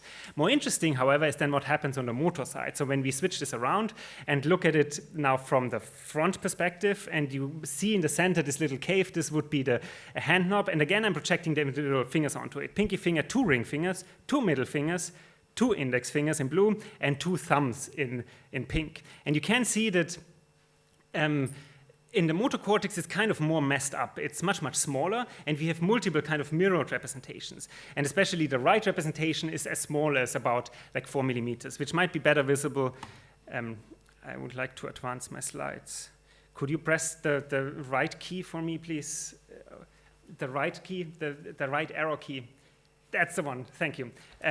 So let's project it onto this plane, and then we can look at the motor cortex and the sensory cortex in the same view, where on the bottom left you see the huge finger representations of the sensory cortex and the smaller mirrored representations on the top right for the sensory cortex, for the motor cortex, sorry. I will repeat. On the bottom left, the sensory cortex. On the top right, the small ones are the motor cortex. And on the left, you see that with non-bold layer-dependent fMRI methods, these kind of mirrored representations are much easier to see compared to the bold, which also shows like indications of these mirrored representations. But as soon as you have one medium-sized vein around it somewhere, the kind of 2 millimeters around it are dominated by that finger. And these kind of representations are also highly consistent across participants here. And we also see that the patches that refer to entire mirrored finger representations also nicely match with patches in the motor cortex in the bottom line that preferentially are activated for grasping versus retraction movements. So the motor cortex at this small spatial regime is not only a body part representation map, but it's more an action representation map, as has been suggested from the animal literature too. So everything I showed you until now referred to the motor cortex, which is super easy. And people told me that like trying to understand how the brain works by looking at fMRI blobs is like trying to understand how a truck engine works by looking at it with an infrared camera. We only roughly know what's heating up and where energy is being used, but we don't know anything about the content, where the truck is going, or if this heat is coming from a densely packed microcircuitry, for example, from input or from output. Similarly, for fMRI in the motor cortex, we don't really know much about the content aside of the fact that the body part seems to be moving somehow. With layer-dependent fMRI, we are approaching this regime where we can say something about the densely packed microcircuitry, for example, counting the stripes down here where we have 2 stripes for tapping or 1 stripe for touching. But the motor cortex is so easy. It's not like any regular truck engine, but it's like the biggest engine there is. There's no cortex as thick as the motor cortex, and you don't need any fancy methodology to easily see the densely packed microcircuitry of an engine like that. And even with a small field of view, you can see this input and output activity. So we invested quite a bit in the last 3 years to extend this layer-dependent fMRI methodology to also work on more regular-sized cortices, such as the visual system. And we want to get there without really sacrificing this stripiness. And we actually still want to see these like dark voxels forming a line that I cannot point to now, indicating the stria of Gennari. And we want to have this not only in a small field of view, but actually in an entire slice, part of an entire slab of isotropic voxels. And since we care about activity, not only pretty EPIs, we need more than just the blobby bold, but also the higher specificity of vaso, even though it comes along with a higher noise level too. And to see how applicable this is, we followed Jonathan Polimeni's approach, the next speaker, by looking at resting state connectivity patterns between LGN, V1, and V5, which have different feed-forward and feedback connections. And visible here, for example, for functional connectivity, resting state correlations across cortical depth within V1, you see that we have a clear middle feed-forward peak for a seed region in thalamus, where we also have a feedback peak for feedback input from V5. And this made us, convinced us that we can use this non-bold layer-dependent fMRI also on thinner cortices, and we tried to move beyond that and also apply these kind of layer-dependent non-bold fMRI methods not only in validation experiments, but also move beyond these very well-controlled cases where we zoom into a patch of cortex and then look at differential responses for different seed regions or different task conditions. Why not do it the other way around and look at one task condition, but look at differential responses across the columnar domain? So again, here we are assuming a canonical microcircuit, and we just assume that a feed-forward-driven column would look like the red one down there, whereas a feedback-driven column would look like the blue one down there. And then we can use any resting state data, pick a seed region, and cluster the brain into feed-forward or feedback-driven columns. So for example, here, when you have a seed region in the cluster of voxels that might be LGN pulvinar on the most bottom left slice, you see that most of the visual stream seems to be red. They all receive feed-forward input from that seed region. Whereas when we move, for example, here somewhere between V1 and V2, you see that the calcarein sulcus seems to be blue, receiving feedback, whereas most of the higher order visual areas still receive feed-forward input. And we can move along here, along the geodesic distance, to something that might be V5, where you see that most of the early visual areas are blue, receiving feedback, whereas there are still these further anterior areas bilaterally that still receive feed-forward input. So we can kind of map out the cortical hierarchy, the functional cortical hierarchy, on a column-by-column basis without predefined ROIs. Another application of non-bold layer-dependent fMRI, trying to approach more cognitive neuroscience questions, is one study that has been conducted together with Emily Finn. She will talk about this on Wednesday. And also Martin Havlicek will talk about the same paradigm on Wednesday from a more simulation perspective. And there we're looking at dorsolateral prefrontal cortex, where we also have very specific functional microcircuits. For example, we have these different cells. We have the black ones, the Q cells. We have the green one, the delay cells, and response cells that eventually trigger the motor system. And all of these different cells are distributed across different cortical laminae. And Emily Finn found this task that should engage these different cells differently by showing participants these strings of letters and then cueing them to either memorize these letters in the order they saw them or mentally rearrange them according to an alphabetical order, which is a very hard task and really engages the superficial layers here. And then later in the task, we show them random selected letters and they need to do a response decision, which is believed to be mostly engaging for the deeper layers. And this very simplified microcircuit can really nicely explain all the variance in the data that we are getting, here zooming into a CBV-weighted EPI that has this inherent T1 contrast. And you can see that for the response condition, we mostly see activity following the deeper layers along the cortical ribbon here upon smoothing of 1 millimeter within layers, whereas the alphabetization condition really results in activation parallel to that in the superficial layers. Better visible maybe also looking at the group results of 16 participants in the time courses, where we see that in the superficial working memory layers in green, the activity really shoots up as soon as the participants start to do this alphabetization task, and when they found a solution, it goes back to baseline. Whereas in the red signal trace, you see that the deeper output layers, they don't really care much about this alphabetization. They basically stay at baseline and only shoot up as soon as the participants found the right response and need to press the button. And if you want to hear more about it, check out Emily's preprint too. Another more new scientific application for non-bold layer-dependent fMRI that is really fully underdeveloped now still might be these so-called naturalistic tasks, aka movie watching, which might be very beneficial as a test case for non-bold layer-dependent fMRI because they allow us to do any kind of connectivity analysis without this ambiguity of like physiological noise-driven fluctuation versus neural signal fluctuations. And in order to approach this new regime, we use the same movies that I also used for the 70 HCP project, meaning that we have about 100 participants already where we know with medium-high resolution what to expect, which kind of signal traces across the different brain areas. And we use the same movies also for our high-resolution protocols with 0.8 millimeter slab data. And on the bottom right, you see how much the VASO can help here. For example, for the default mode network, you see that there are in bold a lot of false positives, especially at locations where the big veins are. With VASO together, we can try to pin it down to more the neural components. And the kind of questions that we might be able to address with this setup refer to the sources of individual differences. So for example, here I'm showing any network, like the task positive network, and from the HCP data, we know that most people have very similar time courses watching these movies in the task positive network. However, there are still time frames that are more stable compared to other time frames. For example, when people watch wave patterns, the entire brain seems to do the same thing, whereas when you show them kissing scenes, they react differently. And then we can zoom into these parts where they are more similar or more different and see where these differences are coming from. And in the bottom, in the layer profiles, you can see that most of these individual differences are coming from the superficial layers, not the feed-forward, middle, and deeper layers.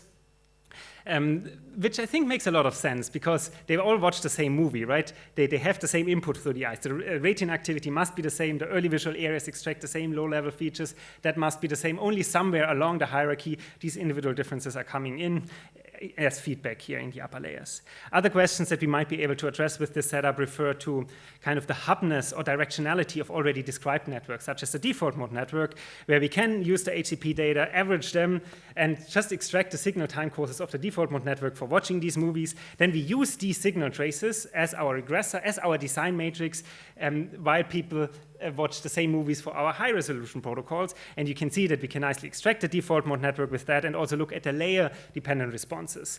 And you see that different areas here have different like layer profiles. For example, IPC or PFC are much more feedback-driven. They have these huge like upper layer peak on the left side, close to CSF, whereas the PCC seems to be much more inverted U and maybe more feed-forward driven. And comparing these profiles might in the future allow us to address questions about the hubness of an area. For example, suggesting that there might be one area that is kind of the driving force here and just dragging the other areas passively along with it with feedback activity.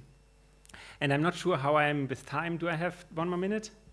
1 more minute. Okay, then I'll skip that. I want questions too. I will not talk about predictive coding, sorry about that. I thank all my colleagues and I thank you for your attention. Yeah.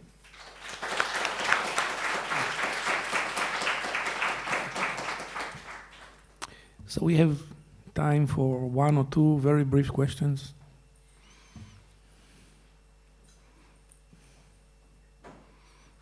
Yes. All right. My slides are gone, but I can refer you to the paper that has been just published in Science Advances, I think, with my collaborator Yinghua Yu. And there we look at the sensory cortex, which is even worse than the visual cortex in terms of thickness.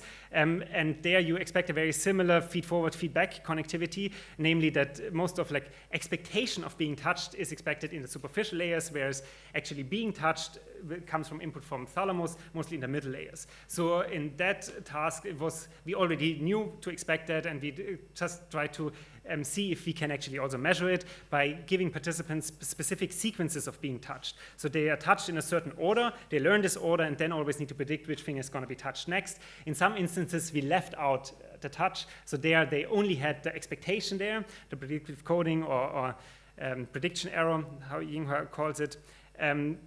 Whereas for a lot of other control conditions, participants could not predict which finger is going to be touched next, but there actually was touch happening. So with this way, we could kind of dissociate between the feed-forward and feedback activity. Thank you very much, Renzo.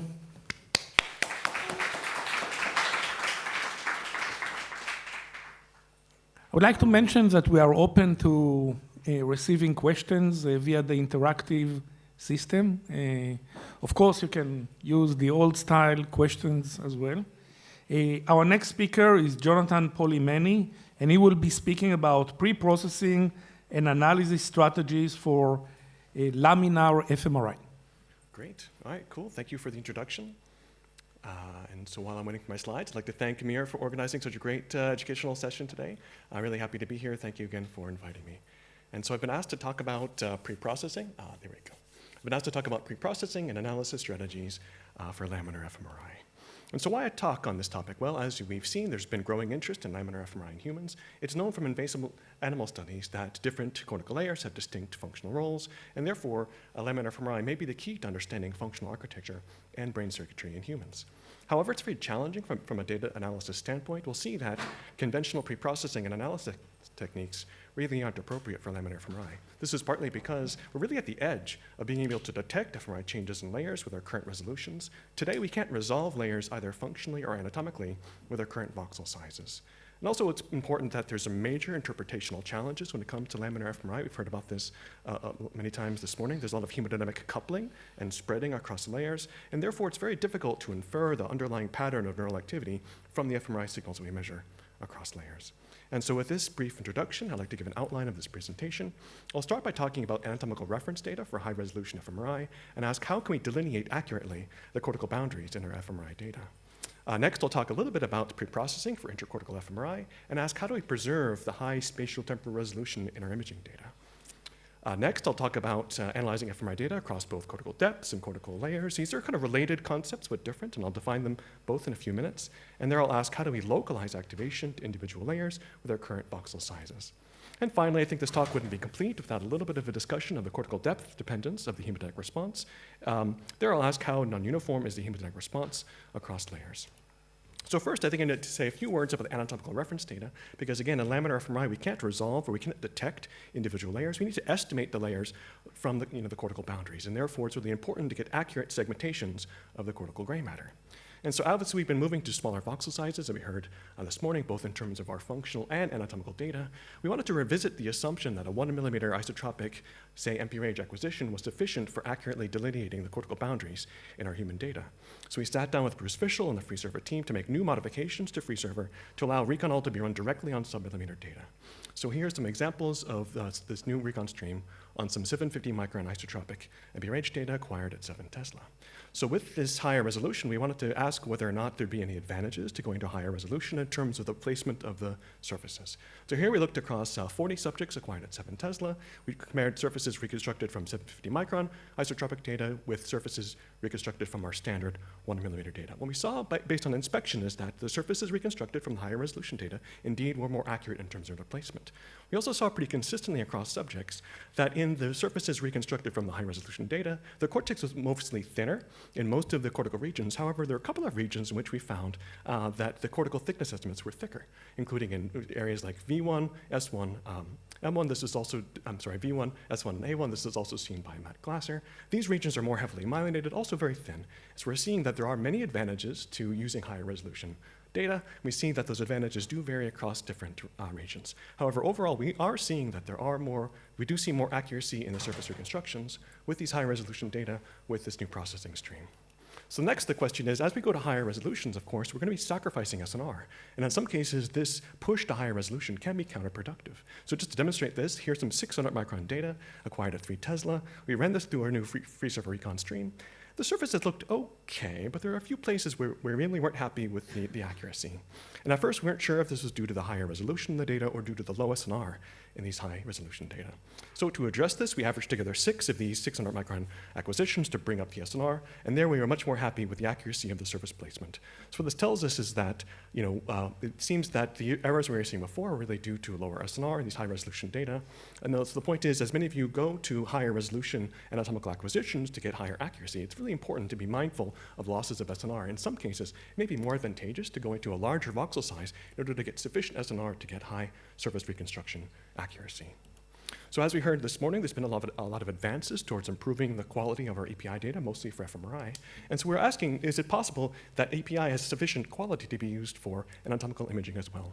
So here's an example of some of our high-resolution T1 mapping with an API readout at 7 Tesla. This is a 1 millimeter isotropic whole brain acquisition. Very simple pulse sequence. What we do is we play a non-selective inversion pulse. We read out all the slices, so each slice gets a different inversion time. We repeat this, playing a second non-selective inversion pulse, read out the slices a second time, but this time we permute the order. So during the second inversion recovery, every slice sees a new TI. Now, if we repeat this enough times, in this case we did 24 contrasts in about 3 minutes, each slice sampled 24 distinct inversion times with which we were able to fit T1 recovery to each EPI voxel in order to generate a quantitative T1 map with an EPI readout. With this quantitative T1 map, we can then synthesize T1 weighted images, such as this one with MP range-like contrast, which we can then pump through FreeSurfer to generate automatic cortical surface reconstructions and parcellations directly from 7T EPI data. So I want to point out that this general idea of using EPI as an anatomical reference has been seen by many different groups. We heard about this morning, both in the context of 2D EPI and 3D EPI. And just for fun, we wanted to see if we could play this trick at 3T as well. This is a 1 millimeter isotropic whole brain acquisition at 3 Tesla, again showing that we have enough SNR for this idea at 3T as well. This is our one image where we acquired about 7.5 minutes. I think we could do this faster.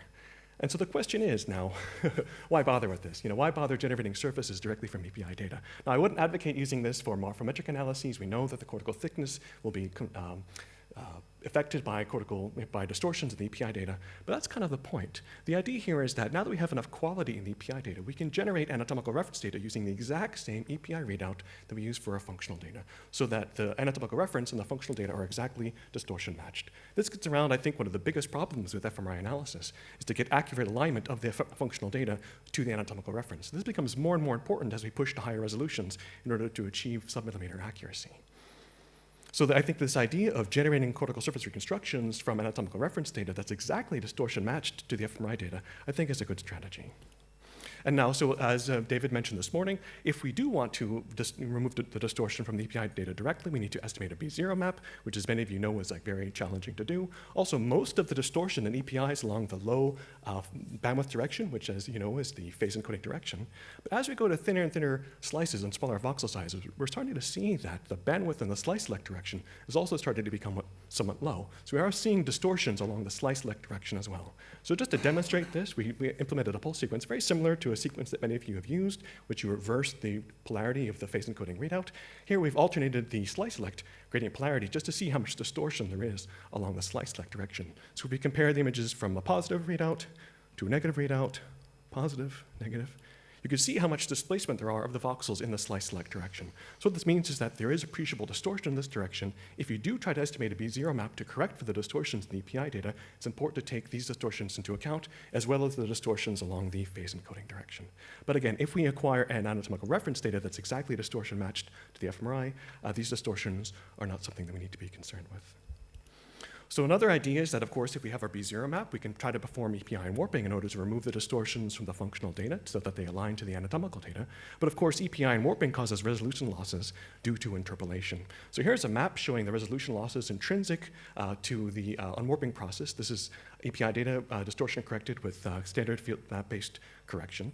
So you can see that the pattern of the spatial resolution losses in these data look very similar to the B0 map itself. And I didn't use the audience response system, but a fabulous no prize goes to any audience member who can explain why this spatial resolution loss looks so similar to the B0 map.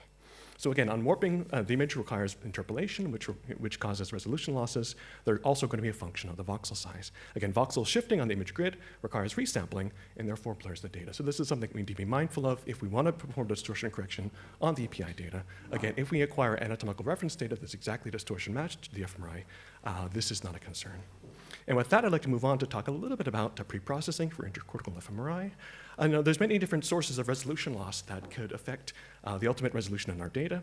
I showed you before how B0 distortion correction can cause resolution losses. Also, gradient nonlinearities have significant distortions. These distortions are a function of the gradient coil. They're also a function of the head position within the gradient coil. So we need to be mindful of these when we're comparing data across coils, across sessions, or even when the head shifts within a session. So here's a map of the resolution loss with one particular body gradient coil. You can see that the pattern here is very different from the pattern I showed you in a previous slide, corresponding to the resolution losses that we see with B0 distortion correction. In this example, you see there's not much resolution loss at the top of the head near a motor cortex or somatosensory cortex. We're seeing much more resolution losses around the center of the brain, around V1 and maybe the posterior cingulate.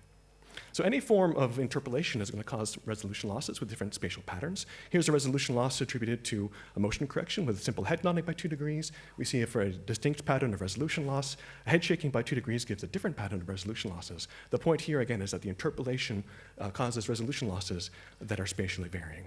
Now, the conventional approach is to apply each of our transformations individually. So, for example, if we have a motion correction transformation, EPI distortion correction and registration, followed by a gradient nonlinearity correction, these 3 consecutive steps of resampling give rise to a high degree of blurring. However, because the patterns of blurring in each of these steps is somewhat different, the blurring pattern tends to be spatially uniform. Now, this is what we see with a bilinear interpolation, sort of low-order interpolation. We can mitigate this somewhat by going to a higher-order interpolant, such as spline interpolation, which still gives a high degree of blurring, which comes less spatially uniform.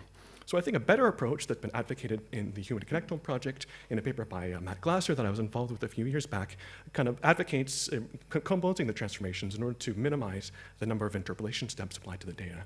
So in this case, if we compose the transformations and perform a single resampling, there's less blurring. However, it does become somewhat spatially non-uniform. However, it's really straightforward to estimate the pattern of resolution losses if you know the transformations. So the idea here, again, is that we need to be mindful of these spatial resolution losses because in laminar fMRI, we're really at the edge of being able to detect these signal changes across layers, and therefore this can be another source of bias.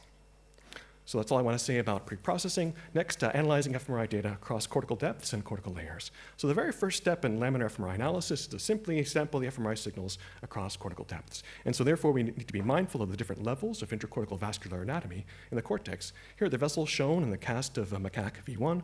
Of course, we have these large PL veins that drain deoxygenated blood from large cortical veins lying along the PL surface. We also have these ascending venules that penetrate perpendicularly into the cortex. These are especially important in the context of laminar fMRI because they can be a source of a coupling of the fMRI signals across layers. And I'll be talking about that a little bit more in a few slides. And of course, within the parenchyma of this randomly oriented capillary bed. So we have to be mindful of the fact that fMRI signals across layers sample from different levels of the vascular hierarchy, and therefore we are expecting to see different couplings and different contributions of the vasculature as a function of cortical depth. So in order to perform this first step, we perform a cortical depth analysis. Here's an example of what I like to think of as a surface-based cortical depth analysis, in which we start by identifying the gray-white boundary, we reconstruct a surface there, and evolve that mesh out to the PL surface, saving intermediate surfaces at various cortical depths. In this case, I looked at 9 intermediate or intercortical surfaces. I'm showing the cross-sections of these surfaces overlaid on the EMPI on the left there. So the idea behind this analysis is to simply identify our fMRI voxels to intersect each of these intercortical surfaces. So in the surface-based cortical depth analysis, we generate 1 cortical surface model per depth, and these surfaces in this example are placed at a set of equally spaced relative depths. Here I'm showing the 10%, 50%, to 90% depth relative to the total cortical thickness. So this analysis enables a cortical depth analysis over large expanses of the folded cortex.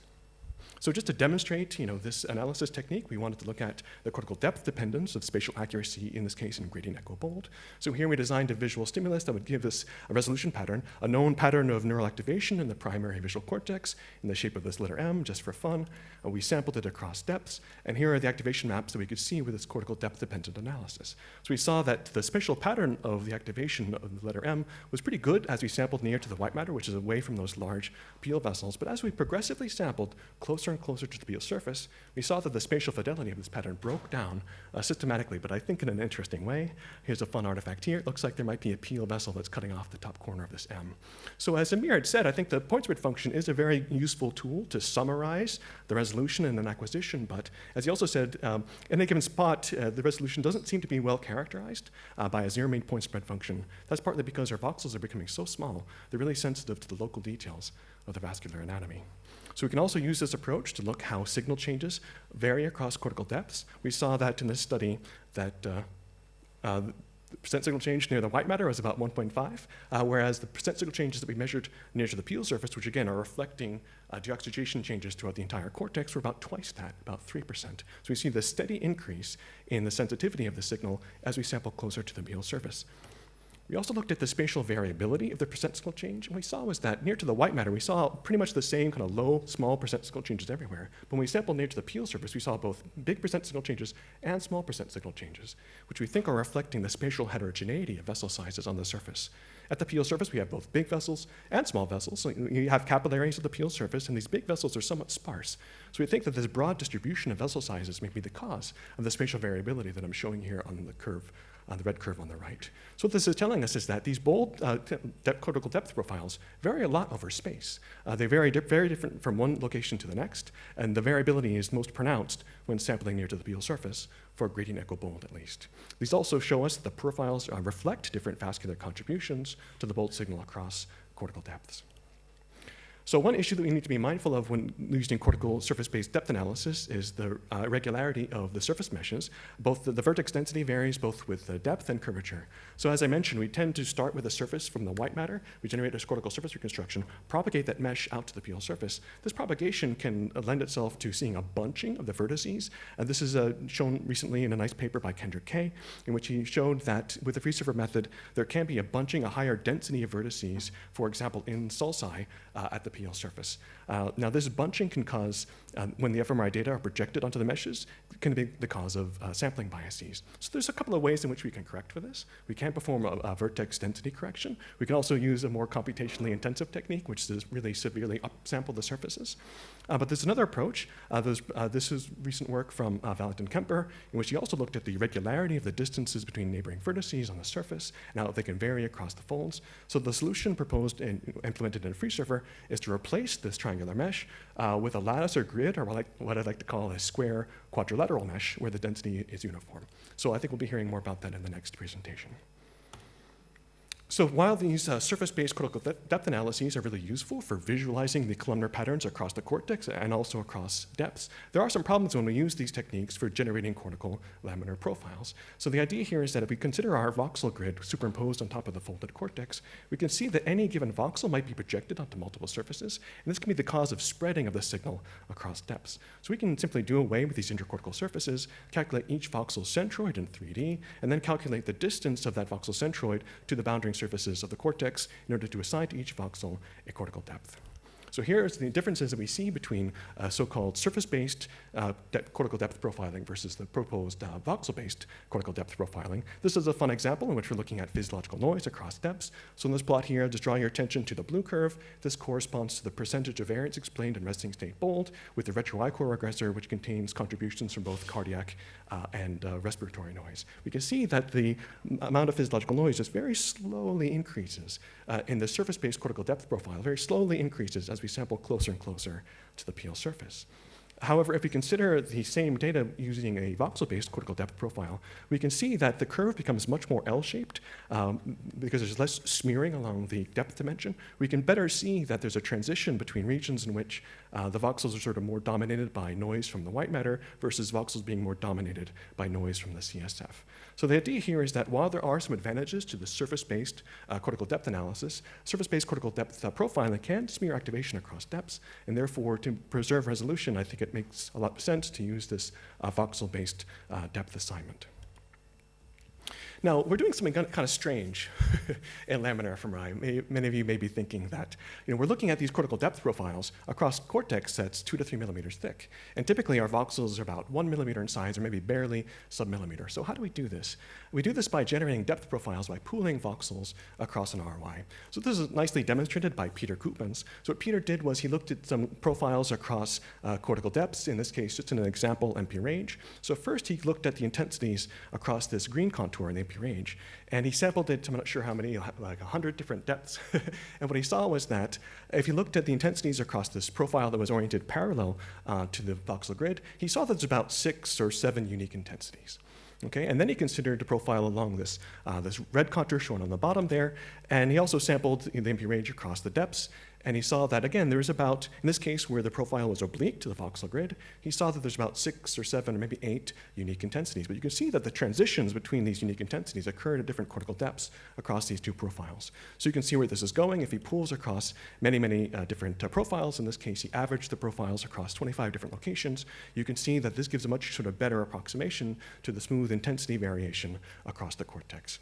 Now, I like to think of this as being somewhat akin to what we do often in event-related fMRI, when we're trying to estimate the hemodynamic response function at a higher temporal resolution than our temporal sampling interval. We do this by jittering the onset times of the stimuli and acquiring many, many trials in order to resolve this at higher resolution. It's kind of akin to what we're doing here in laminar depth profiling. Now, this assumes that all voxels within the ROI have a similar intensity or fMRI activation across layers. This is a pretty strong assumption, and the natural inclination with this assumption is to assume an ROI that's pretty much as small as possible. But there are some problems when we do this. This can introduce sampling biases across depths. So if you consider a very small ROI in the visual cortex, it might be hard to see. There it is there. And we look at all the voxels sampled within this ROI, we can see in this histogram that not all depths are sampled equally. In this example, we see a lot more voxels are sampling from the peel surface, and also in this example, there seem to be a lot of voxels sampling from the white matter surface. What that means is that any profile that we generate across this ROI is likely to be biased by the signal contributions from these two locations. So what can we do? We can make the ROI a little bit bigger. In this case, if we look at the histogram again, it looks to be a little bit more uniform, still not perfect. If we go to a larger ROI, which takes up about half of V1, we see that the distribution becomes much more flat, indicating we have minimal sampling bias across depths. So this is a trade-off in defining ROIs for laminar profiling. On the one hand, we want the ROIs to be as small as possible, so the assumption that all of the voxels at any given cortical depth have the same activation within the ROI. We also want the ROI to be large enough to avoid these depth sampling bias effects. Now, it's one challenge in estimating the positions of layers across the cortical depths is that layer positions and thicknesses vary systematically with the folding pattern. Here we can see that in gyri, the lower layers are expanded. In sulci, the upper layers are expanded. So if we consider layer 4, this granular layer shown in green, what this means is that layer 4 is sort of pulled up towards the peel surface in gyri and kind of pulled down towards the white matter surface in sulci. I like to think of this as sort of exaggerating the curvature of layer 4. So this has been seen classically from both von Economo and also from Bach, who went one step further to try to propose a mechanical principle that kind of explained this phenomenon that could potentially be used to estimate the layer positions for macroscopically observable characteristics such as the cortical curvature. And so the Leipzig group really went and implemented this equivolume principle to try to predict layer positions from the cortical curvature. So they started off with a classic Laplace solution and then tried to estimate the position, in this case, of layer 4 and compared the predicted location of layer 4 to the detected location that they could see in their high-resolution ex vivo data. We can see that the Laplace solution kind of minimizes the curvature of layer 4. As I said in the data, we see that the curvature is sort of exaggerated in layer 4. And it looks like the Laplace solution doesn't do such a good job in predicting the location of layer 4. They then looked at the sort of so-called equidistant approach, which assumes that layer 4 is at a fixed relative cortical depth across the folds. This did a better job. It didn't quite capture layer 4 perfectly. Again, this doesn't take into account this effect that I showed you in the previous slide. It doesn't vary with the folding pattern geometry. And finally, of course, they predicted the location of layer 4 using the equivolume principle. What they found was that this anatomically informed or inspired equivolume estimation performed best. And in fact, it's this approach that's used today in the majority of laminar fMRI studies for estimating the positions of the cortical layers. Now, this group went on in a subsequent study to note that we expect that the accuracy of the equivolume approach is expected to be greatest for small voxels. As we go to larger and larger voxels, the difference between the equivolume approach and equidistant approach may be minimal. So here's a comparison of the equidistant depth estimation and the equivolume depth estimation, animation provided to me by Renzo. Thanks, Renzo. So here you can see toggling back and forth between the two. As expected, the difference between these two depth estimations are more pronounced in places with high curvature, and they're pretty much the same in regions where the cortex is locally flat. So here's another example from Renzo looking at functional layer profiles using both the equivolume depth estimation and the equidistant depth estimation, showing that using the same kind of sub-millimeter CPV data that he mentioned in the previous slide. You can see in this case that the cortical depth profiles from these two depth estimations seem to be pretty much the same. And again, so what this shows us is that even with today's voxel sizes, the difference between the equivolume approach and equidistant approach doesn't seem to be very pronounced in our data. However, we do expect that as we go to smaller and smaller voxel sizes, we do expect the equivolume approach to perform better.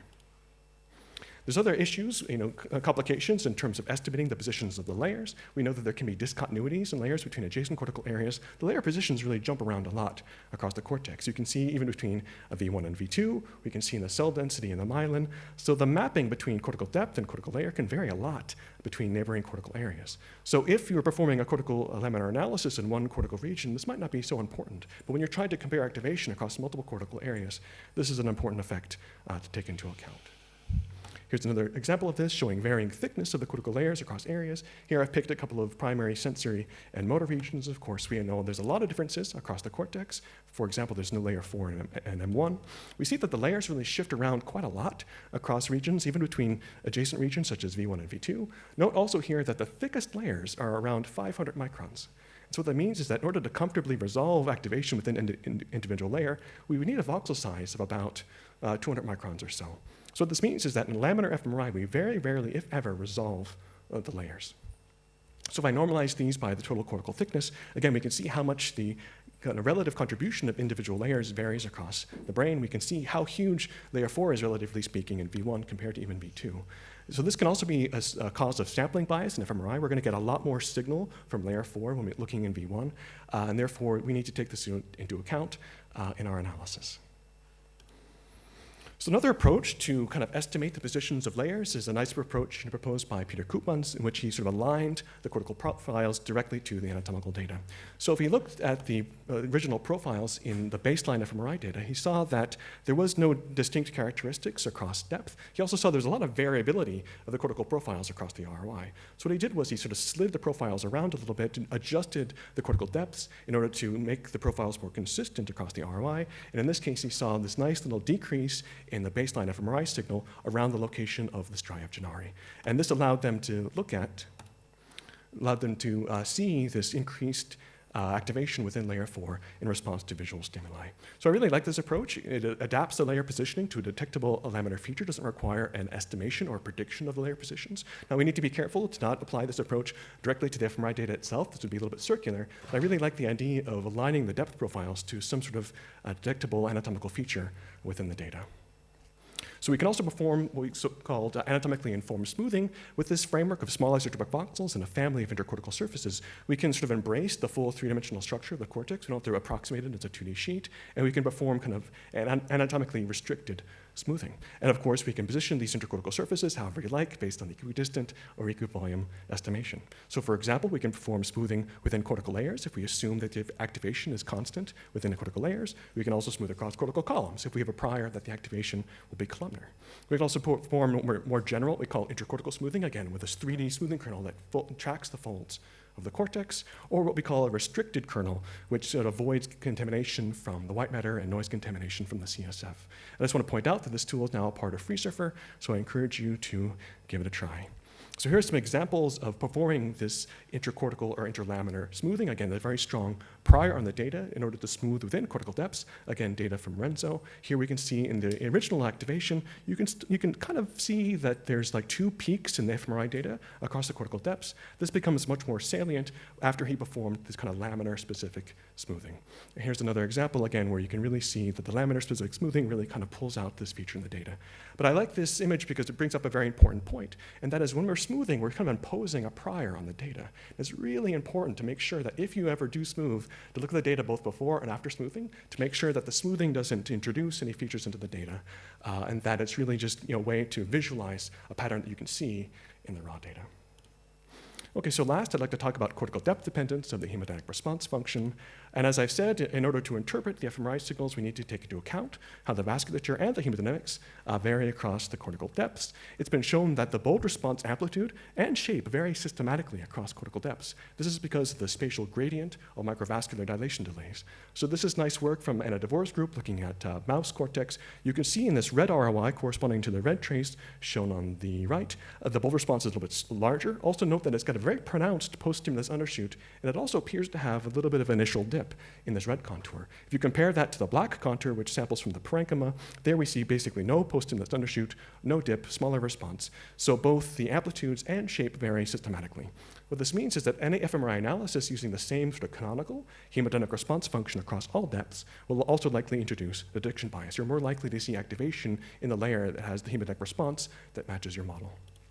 Now, this has been seen in humans as well, varying HRF features across cortical depths. This is work from Jörn Sierro from the Utrecht group. Again, you can see very similar characteristics to what Anna showed in the mouse, including a pronounced post-stimulus undershoot and potentially an initial dip from signals measured near to the surface, and these features are absent from voxel sampling from the parenchyma. So again, depending on which layer you're looking at, fMRI analysis using one single hemodynamic response function will introduce some detection bias. And lastly, so even if there is local blood flow control that is layer specific, we still need to contend with the known downstream hemodynamic effects, especially in bold fMRI. The idea is that deoxygenated blood sort of drains upwards through the cortex on its way out of the brain. And what that means is that bold responses in upper layers are going to reflect an integrated response from all the lower layers. So if you consider, for example, if there's neural activity in layer 6, we'd expect to see some local bold activation in layer 6. But as the blood drains upwards towards the surface, we're also going to see activation in layer 4.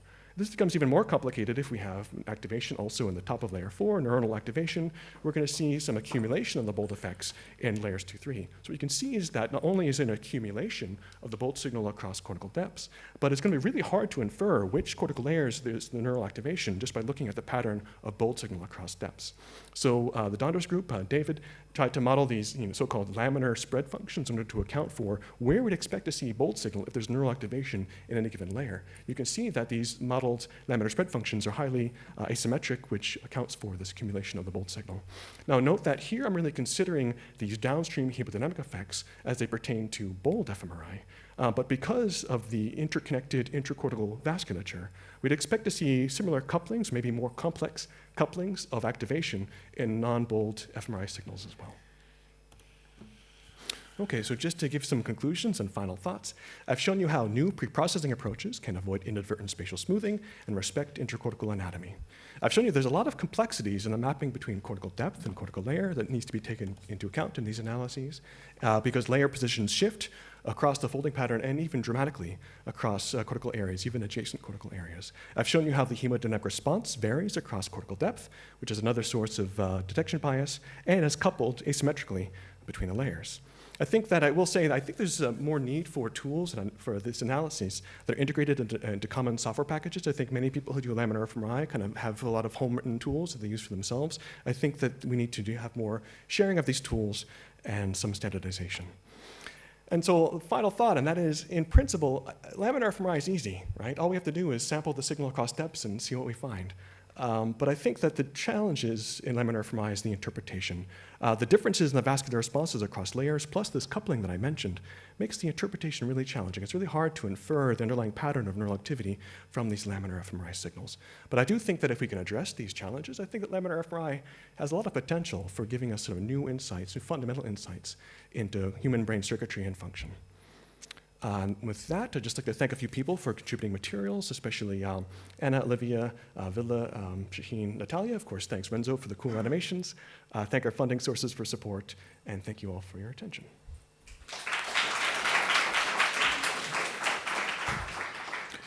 Thank you, John. We have time for a couple of questions.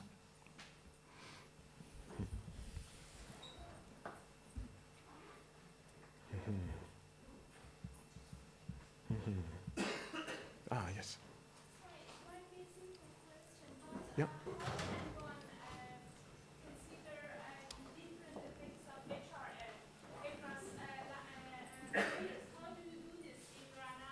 Yeah, that's a great question. So I think the simple answer is to map the HRFs across depths and use sort of a depth-specific or layer-specific hemodynamic response function.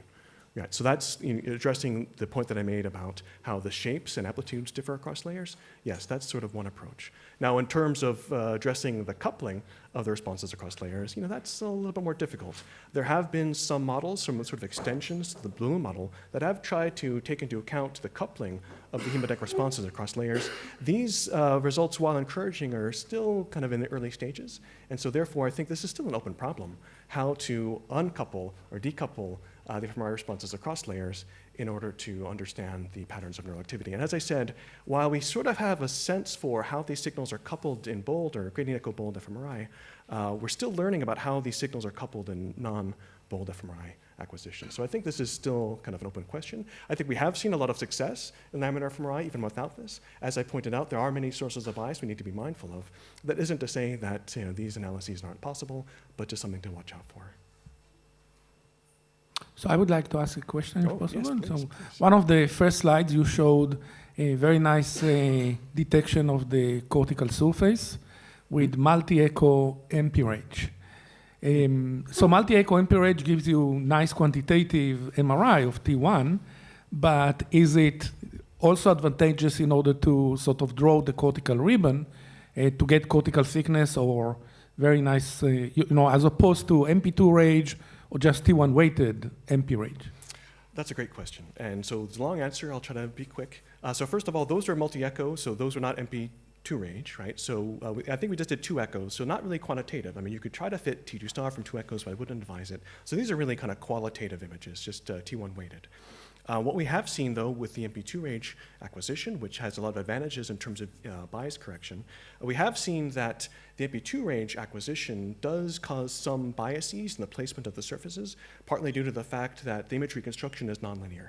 So we see most software packages, when they do the segmentation, kind of assume a linear partial volume model in which if the gray matter has an intensity of 100 and the white matter has an intensity of 50, if a voxel is exactly half-half, it should have an intensity of 75. That's violated in the MP2 range acquisition. The good news is that there's a cool paper that just came out, I think from the Lausanne group, that published how to correct for this bias. So we're looking now into removing this bias. We do think that the MP2 range is a very efficient acquisition. Once this kind of nonlinear intensity, nonlinear partial volume effect can be accounted for, I think it's promising. What we are seeing, however, is that with T1, kind of quantitative T1 mapping, if you look at a T1 map by itself, not only is the noise sort of typically amplified, by the T1 fitting. In general, the contrast, looking at the T1 map as an image, is somewhat lower than a T1 weighted acquisition. So in our hands, T1 weighted, I think, is the best approach for accurately delineating the boundary, as opposed to, again, because the fitting of T1 generally adds noise to the acquisition, or to the image rather, it's not looking to be very advantageous. So the point is, bias-corrected T1 weighting, I think, is right now pretty much our best approach. I do like these new kind of synthetic MRI techniques, which take T1 map, synthesize many different types of protocols, many different types of acquisitions to try to null out different compartments. I think these are promising, but today, T1 weighted, bias corrected, I think, is our best approach. Thank you very much, John.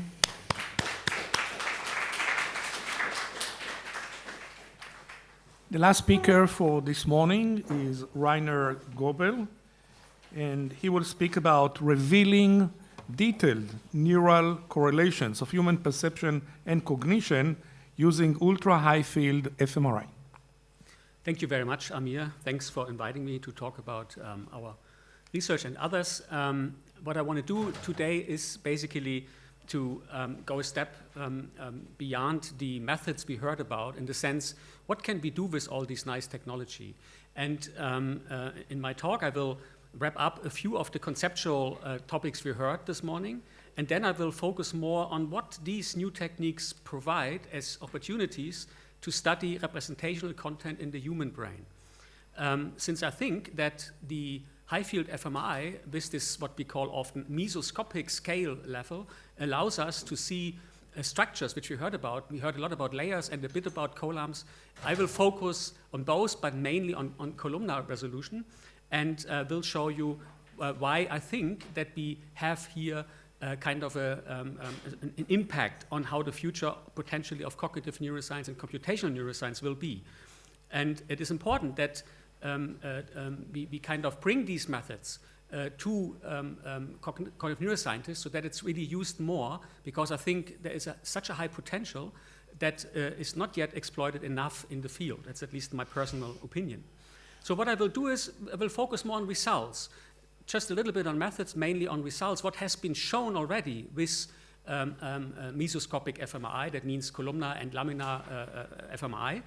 And then I will even go a bit further and show you some new studies, some very recent studies, which point in the direction that we can even investigate in a new way conscious experiences using these kind of ultra-high field MRI studies. And I will, throughout my talk, point to some implications of this new field for cognitive and computational neuroscience. So first, I want to stress that if we have methods which more deeply invade into higher resolution, we can say that we can better relate different scales of the brain, or activity in the brain, to each other, and we can use maybe more finer spatial scales and what's happening there to explain what's happening on a lower spatial scale, which gives us much more predictive power and kind of explanatory power to understand phenomena at a higher level.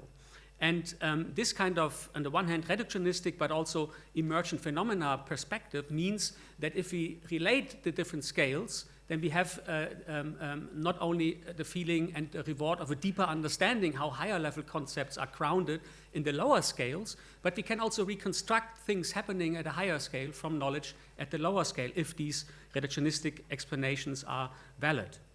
And I will follow a bit this approach here.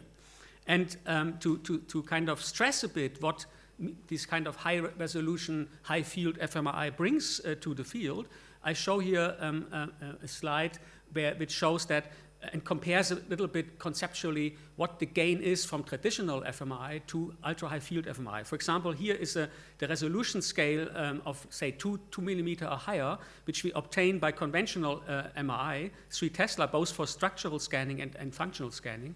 Unfortunately, my mouse doesn't work. Is there a way to get the mouse work? If not, probably not. No. I will try this out. I will point to things. You see here what we can achieve with conventional MRI at a macroscopic scale. And now if we increase the resolution in the sub-millimeter regime, people always think, okay, then you get your voxels a bit more higher resolved, and maybe if you do not use bigger voxels, a bit better signal to noise eventually. But the point is here that we get a qualitative change, not a quantitative change, because with a slightly increased spatial resolution, which is, as we heard this morning, very effortful to get from the physics and analysis point of view, but if we get this kind of from a few millimeters down to sub-millimeter spatial scale, we see new things. We have new windows on the brain because we can reveal lamina, as we have just heard in the last talks, but also columnar structures, as we heard in a talk from Amir and others. So that's very important, that we kind of not only get more of the same, but we get qualitatively new structures to image. And these structures can help us also to link fMRI better to animal research. Because, like Renzo showed earlier, we have here a bridge between lower scale methods, like electrophysiological methods, optical imaging, which kind of reach up to kind of resolutions of columnar and laminar scale. And that's now where we can shake hands from the animal research to the human research and relate things better to each other. And I think that's another advantage of this field. So, but why is this all possible? We heard this before, so I will be very brief on some concepts. But I want to just point out that the columnar concept was often criticized, especially from Horton and colleagues, and not that it doesn't exist. Of course, you observe them empirically. The point is whether evolutionary columns have a value. There are species without column who have also very good, say, vision or haptic sense. So has the column a certain deeper advantage of organization? That's an open question still, but I have to say that for fMRI, I don't care. So what we for high-resolution fMRI just want is that neurons with similar response profiles cluster. Since if they cluster, we have a chance to see them with our still lousy resolution of, say, 800 millimeter isovoxels, right? So to achieve that, what we really want is that neurons with similar response profiles cluster and don't spread randomly within, say, a tiny piece of the visual field in V1. If then the different cells, like here in this cartoon on the upper right side, from different orientation features would not cluster in columns, but would kind of be randomly spread around, even the increased resolution we get on 7T and higher will not be enough to resolve the features. And therefore, we are just lucky, whether it has a meaning or not, that neurons cluster, that we find that we have this, here textbook-like, but it's called much more noisy, but we have this kind of columnar-like organizations where, as Amir showed nicely with the electrode recordings of Goebel and Wiesel and others, that if you penetrate vertically, you find that the responses of the neurons is roughly similar across depths, versus it changes more horizontally in the cortex. So, and if we use these findings and apply them now to ultra-high field, then of course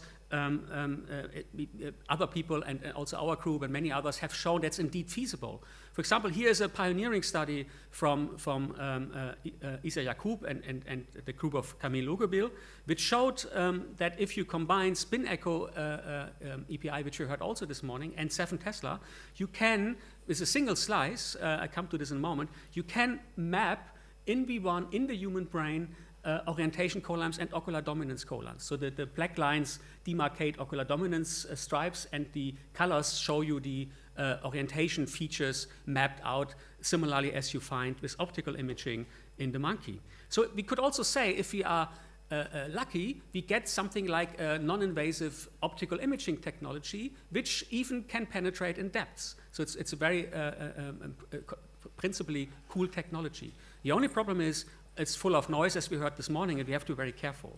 So why this study was successful to resolve columns? Because we heard also that you need a high resolution to resolve quite small columnar structures. Here, the in-plane resolution was 500 micron, but it was only one slice, so the depths of the slice, which you see on the right side, this red line, this was the slab, and it has a thickness of 3 millimeter in depth. And the subjects selected were those in this study which had a straight calcarine sulcus. So otherwise, you would, if it would be curved, you couldn't image it with one slice, right? So there are a lot of prerequisites here, and the depth is actually good for pooling, because you pool along the depths, because the columns should go in V1 vertically down. So a thick slice is good, but you need tangentially a high resolution to resolve the different orientation features, and that's precisely what the study has done. But when we started our efforts in our center in Maastricht to image columnar structures kind of everywhere in the brain, in principle, we faced the problem of curvature. And so we like many others, like you heard a nice talk of Polimeni earlier, we always usually visualize our data on flat maps. But single flat maps are no longer sufficient. We have to model the cortex as a three-dimensional structure, because we have no depths in the cortex. We have tangentially, potentially columns, and we have in depths the different laminae, which help us to do directional connectivity and other interesting topics. And you have seen that before. I will not go into much detail, but I want to stress that for columnar imaging, you cannot pool across a horizontal space, and that's a severe problem, why we develop specific sampling tools which are not using the normal triangular meshes of free server or brain voyager, because they are too irregular. So we developed a new kind of reconstructive flat maps in depth space. We call them two-dimensional Euclidean grids, where everything is known and you can do this exactly as you need. So it's a reconstruction of a new kind of mesh to be better suited for these local analyses which we do. And we also use the Bock principle and the Wiener idea about how to correct sampling of layers with the equivolume technology. I have not to describe this. Jonathan Polimeni just did that perfectly well. I just want to highlight that if we then put these grids in the cortex, we can sample both along, so to say, the columnar direction, as well as tangentially in a regular space along our grids where we hope to find columnar structures. We can even, because if we use a version of this approach where the regular grids are kind of correspondingly put on top of each other, we can even make volumes out of this. So basically we flatten the 3D cortex for small regions of the brain, not the whole brain, but then we get regular volumes back where now you have 2 cortical axes and 1 depth axis, and you can use all tools for analysis which you have developed for volumetric space too. So coming back to the difficulty of sampling, for columnar study, I want to stress that for laminar approaches, we have very smart approaches from the group of David Norris and others, where the horizontal sampling can be done if you are interested in laminar profiles over a large extent. And Jonathan Polimeni just showed that the larger this extent is, the better and the more precise will be our laminar sampling. So that is one approach. I call them the horizontal or laminar pooling approach. The other we saw in the Isa-Yacoub study, we have also depth sampling. Here we had horizontally 500 micron, but 3 millimeter depth in this one slice, and so we pool, so to say, vertically along a column. But for the work I want to present today, for most of the work I present today, it's important to resolve both at the same time. So we face the issue we cannot pool. That means we try to interpret and analyze the voxels really independently and individually and use mainly univariate mapping. Of course, all three, that's why they're here in my highlights now of results, all 3 approaches are used. But I just want to stress that the studies I will talk a bit more about use the more challenging approach, because I think that brings us really also to a new insights. So first, I will show you a few highlights, what has been done in our and other labs about mainly columnar mapping. Then I will go to more laminar mapping and select only 2 studies, which I found very exciting. And then I come finally to our recent application for consciousness research. So first, when we started to do fMRI in the 90s, this was a highlight of our work. We used a vision scanner from Siemens, 1.5 Tesla, and got beautiful mapping of MT by contrasting motion versus static. But actually, we also did on 3T later, but this is the original 1.5 images here. But what I want to say here is that important point was that at that time, no one asked the question, can we map directions of motion? Because that would require that you have a resolution that you not just get MT as a blob, as an area, active for motion and less active for static, but that you really see subcompartments inside that area for different directions of motion. And MT is not V1, it's not straight, it's on curved cortex. So we need also the new analysis tools Jonathan has shown and similar ones we have developed. Otherwise, you could not analyze that. So the question has now turned with high field imaging in the question, can we map the features in human MT with 7 Tesla, and this is direction of motion. So we tried that, and if we used motion directions in different 8 different directions, using actually the model which Scheimhoff has presented this morning. We used it actually for our study some years ago, a very early version. We re-implemented that, and we predicted that for direction of motion, the resolution we had at that time, 0.8 millimeter isovoxels, is not good enough to resolve the columnar structure using the Scheimhoff model, which we saw earlier. So what we did finally, and Scheimhoff was contributing to that, and Amir. So what we did at the end, we pooled opposing directions of motion, because that gives you bigger assumed or expected clusters, bigger columns. Because from the animal literature from Albright and colleagues, in this very idealized model on the right side, you see that opposing directions of motion neighbor each other, so that you get together. If you just look for axis of motion, it means motion like here and motion like here is one feature, motion like here and motion like here is another feature. You get bigger clusters if you look for what we call axis of motion. So we did that, and you see here the result. You see on the left upper side this little piece of colored cortex. These are the depth layers we put in MT, in the human MT, mapped MT, localized MT. See this a bit zoomed in on the right side. And the lower side, you see two depth planes with this grid technology, they're just flat grids. You can just visualize them as is. And you see now the different axis of motion colors. So these are 4 different axis of motion mapped. So these were the first maps in extrastriate cortex of columnar organization in the human brain. And that was very encouraging to move on to other pieces of the cortex. Also important is that the tuning curves we found for the voxels sampled for different axes of motion looked unimodal, and the full width of maximum was similar to what we expected from the monkey research. So we were kind of succeeding in this first approach to map another area, not V1, the features inside. Then we moved on, for example, to disparity, just to show it. And actually, I come to disparity in V2 in a second. But first, I want to stress here we looked for disparity in MT, because MT has not just one map. It's not just direction of motion. It has also maps for disparity, for depths. So you not only see with MT that something moves a car from right to left, but you also see with MT in parentheses how far the car is away, the depths, the distance of the car, right? And so we mapped in the same area and the same subjects disparity. Disparity means you look with 2 eyes and you basically get 2 images on the scene, and from this your brain can calculate some distance, some depths in the scene. You know, and you see this here, another example, and we basically followed again work on animal literature, and I told you we can link animal to human research, so we followed clearly a paper from De Angelis and Newsom, and basically redid this now with high field imaging in the human. And we also expected, like on the right side, these kind of colored green, yellow, red zones are a fixation plane, and more far away and more close should be larger columns detectable in MT. And actually we found these, exactly. We found a very, very nice columnar organization for depths now in the same region of cortex that we found in the same subject, different maps for direction of motion or axis of motion.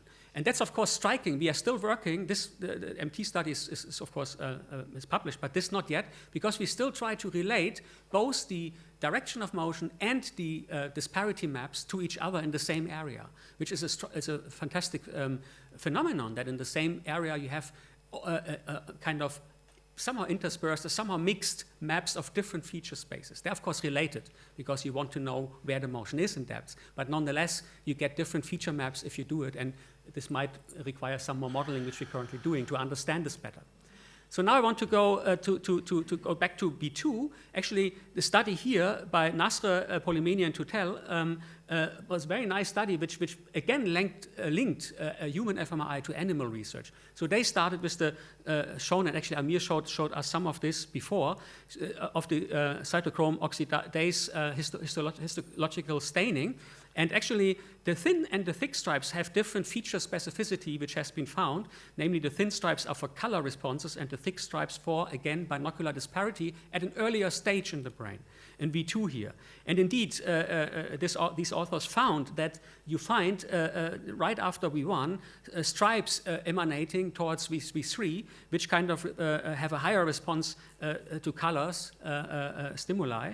And even more exciting, if you look at the same subjects across V2, V3, for color and disparity, you see that they are interdigitated as expected from the animal research. That means color stripes and the so-called thin stripes in the monkey, and the disparity stripes, the thick stripes, are indeed interdigitated, as you see nicely on the right side. I have no mouse, so the right column shows you outlines of disparity and yellow-filled stripes from color, and you see that they're nicely interdigitated, which is what you expect from the animal literature. So we can map the cortex in various feature spaces. Here's another one in the auditory cortex. So in work from De Martino, from Misano, and colleagues in our group in Maastricht, you see here that we can image and map with grids over the Herschel gyrus on the left upper side. You see grids on the auditory cortex, and we can find indeed that these kind of tonotopic maps, which kind of respond to different sound frequencies, and the color shows you low to high frequencies, is nicely mapped there, and you see on the right side, indeed, that they penetrate vertically. So the frequencies in A1, in the primary auditory cortex, are nicely organized in a columnar fashion, whereas if you go around in the belt regions, you do not find very nice columnar organization. So that shows also that we can now use fMRI to go also in areas where we might not have animal data available, or the human areas are different than in the animal. And then we can now start, if we now trust the methods and trust this kind of technology, we can also go and reveal new features in new areas, and that's very exciting in my opinion. Another study which gives us some warnings, actually we recently published where we compared in the same subjects increasing spatial resolution. Actually there was a lower one than the 1.5 by 1.5 by 1.5, and this one is the middle one, and we have a high resolution one, 1.1 isovoxels. And what we found here was a bit scary, namely that if you publish, for example, how voxels are distributed for different features. In that case, we have here stimuli of visual and auditory input, and they can be concurrent or not, but I will spare this. So you have visual, purely auditory input, and combined input, visual auditory, multisensory input. And we measure here in STS, superior temporal sulcus, where it's known that these columns for different modalities come together. So if you look at low resolution data on the left side, you would come to a completely different picture of the proportion of columns, or say topographic space for different features. You would say most is auditory, much more. Visual is almost negligible. But if you increase higher resolution, you find that visual bumps up and auditory goes down. And the reason is that if your voxels get finer and finer, then if you have a big voxel and auditory dominates, and you have, say, a third of green and 2/3 of red, you will classify and give a label to this voxel. It dominates its response auditory, so you label it as auditory.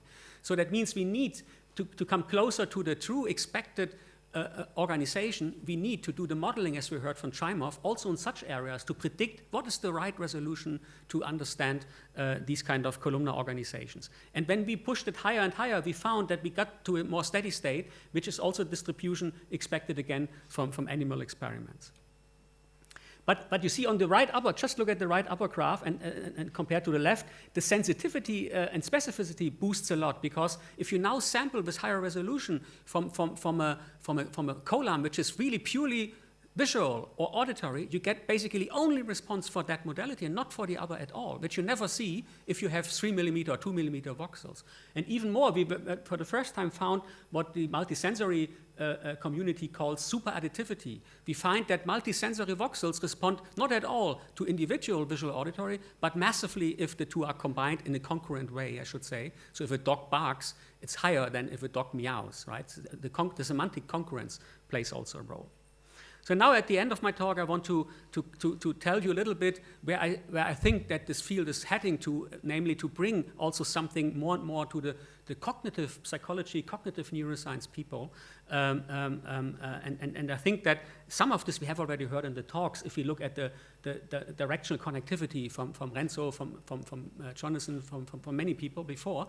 But I want to go also after showing you two other studies that not shown up to now, on laminar fMRI. I will then go to columnar fMRI and how we can study consciousness. So first on the laminar fMRI, this I will skip because of time.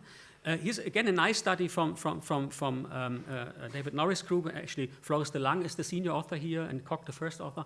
Very nice study, which I found extremely elegant, where they studied top-down effects and the laminar resolution, when you make a Canisa Pac-Man-like figures, rotate like on the left upper side, rotate them in a way that you get an illusory figure. You see this kind of triangle in the middle of these inducer Pac-Mans. And in the right side, when you just rotate them differently, you do not see this inducer, right? And they found that if you reconstruct the effects using PRF modeling, there where the illusory, if you compare the constructed illusory triangle versus not constructed, so A versus B, you find that in the empty space, so to say, you get a strong top-down influence kind of indicating that's the space in V1 where this kind of illusory triangle is constructed. Right? There are many details in that study. I have not the time to go all into these, but this is one very elegant study demonstrating how you can use now laminar fMRI to study something very cognitive, predictive coding, top-down modulation, expectancy, attention. All these phenomena become now in the reach of research for cognitive neuroscience. I will just point up the upper figure because here he sees very nicely, and that's a little bit for me puzzling. Their effects were in the deep layers. You see, the green curve is higher for deep layers than for the control stimulus, whereas in the study I show next, we find in the study that upper layers play a more important role. So we have to find out why different researchers find very nice laminar top-down effects, but in sometimes in upper, sometimes in lower layers. And this is the study I want to go to from Lars Mukli in Glasgow. And what he did was, again, also to look for top-down effects, contextual effects, in area V1. And what he did is, in an older study, he used MBPA-like techniques, decoding techniques, to classify from the activity in V1 what a person sees on the screen, which has been done hundreds of times. But on the right side, this is the cool stuff, he occluded a quadrant. You see in the test column on the right side, you see this lower white square. And that shows that in this experiment, there was no stimulus to the right lower quadrant. And nonetheless, he used the voxels in V1, in the left upper quadrant in the visual cortex V1, which is not stimulated, but he still could decode what the person sees on the screen. So how is this possible? So the idea is that if you see an occluded image, it runs up the visual hierarchy. It is completed to some extent. For example, in the car scene, you know at the right side must be car features, right? So you kind of complete that. Then you project this down into V1, including the region which is not stimulated. And then in this region, you can then, from the activity, top-down activity, still classify what image a person sees. And this was not a laminar study, so we've joined forces and combined and did this work using laminar resolved fMRI, and we found that if you show the full pictures in this kind of quadrant, the voxels, you see the red line on the right side, that the middle layers, which are in the middle of the curve, are decoding what people see close to 100%, and the upper and lower layers are also very good if you have the full stimulus. But if you look at the green line, that's the line which corresponds to the lower right green stimulus, and only voxels are used which are not bottom-up stimulated. And you see that at the very right side, the accuracy goes up sharply, and these are the superficial, the upper layers, right? The superficial layers. So these are able to still tell you, although there is no bottom-up input, what is currently seen. And since we now have a laminar resolution, we can say that the information is contained for MBPA in the upper layers. That's what we can add to the previous non-laminar study to that. And if we look at other subjects, we have a consistent picture. So always the upper layers basically contain this information. So now, finally, I want to talk about the last experiment. And in this experiment, we actually, Marian Schneider in my lab, PhD student, and we basically wanted to see, can high-resolution fMRI contribute to investigations of consciousness? And what we did here, just to wrap up a bit, is to look in phenomenal consciousness, P-consciousness from that block. And just that we all at the same page. Consciousness, you find hundreds of definitions, of course. Just a simple one. Consciousness is the state of being awake, thinking, and knowing what is happening around us. I mean, that's obvious, right? The more interesting thing is that for neuroscience, the consciousness problem has been divided into two aspects.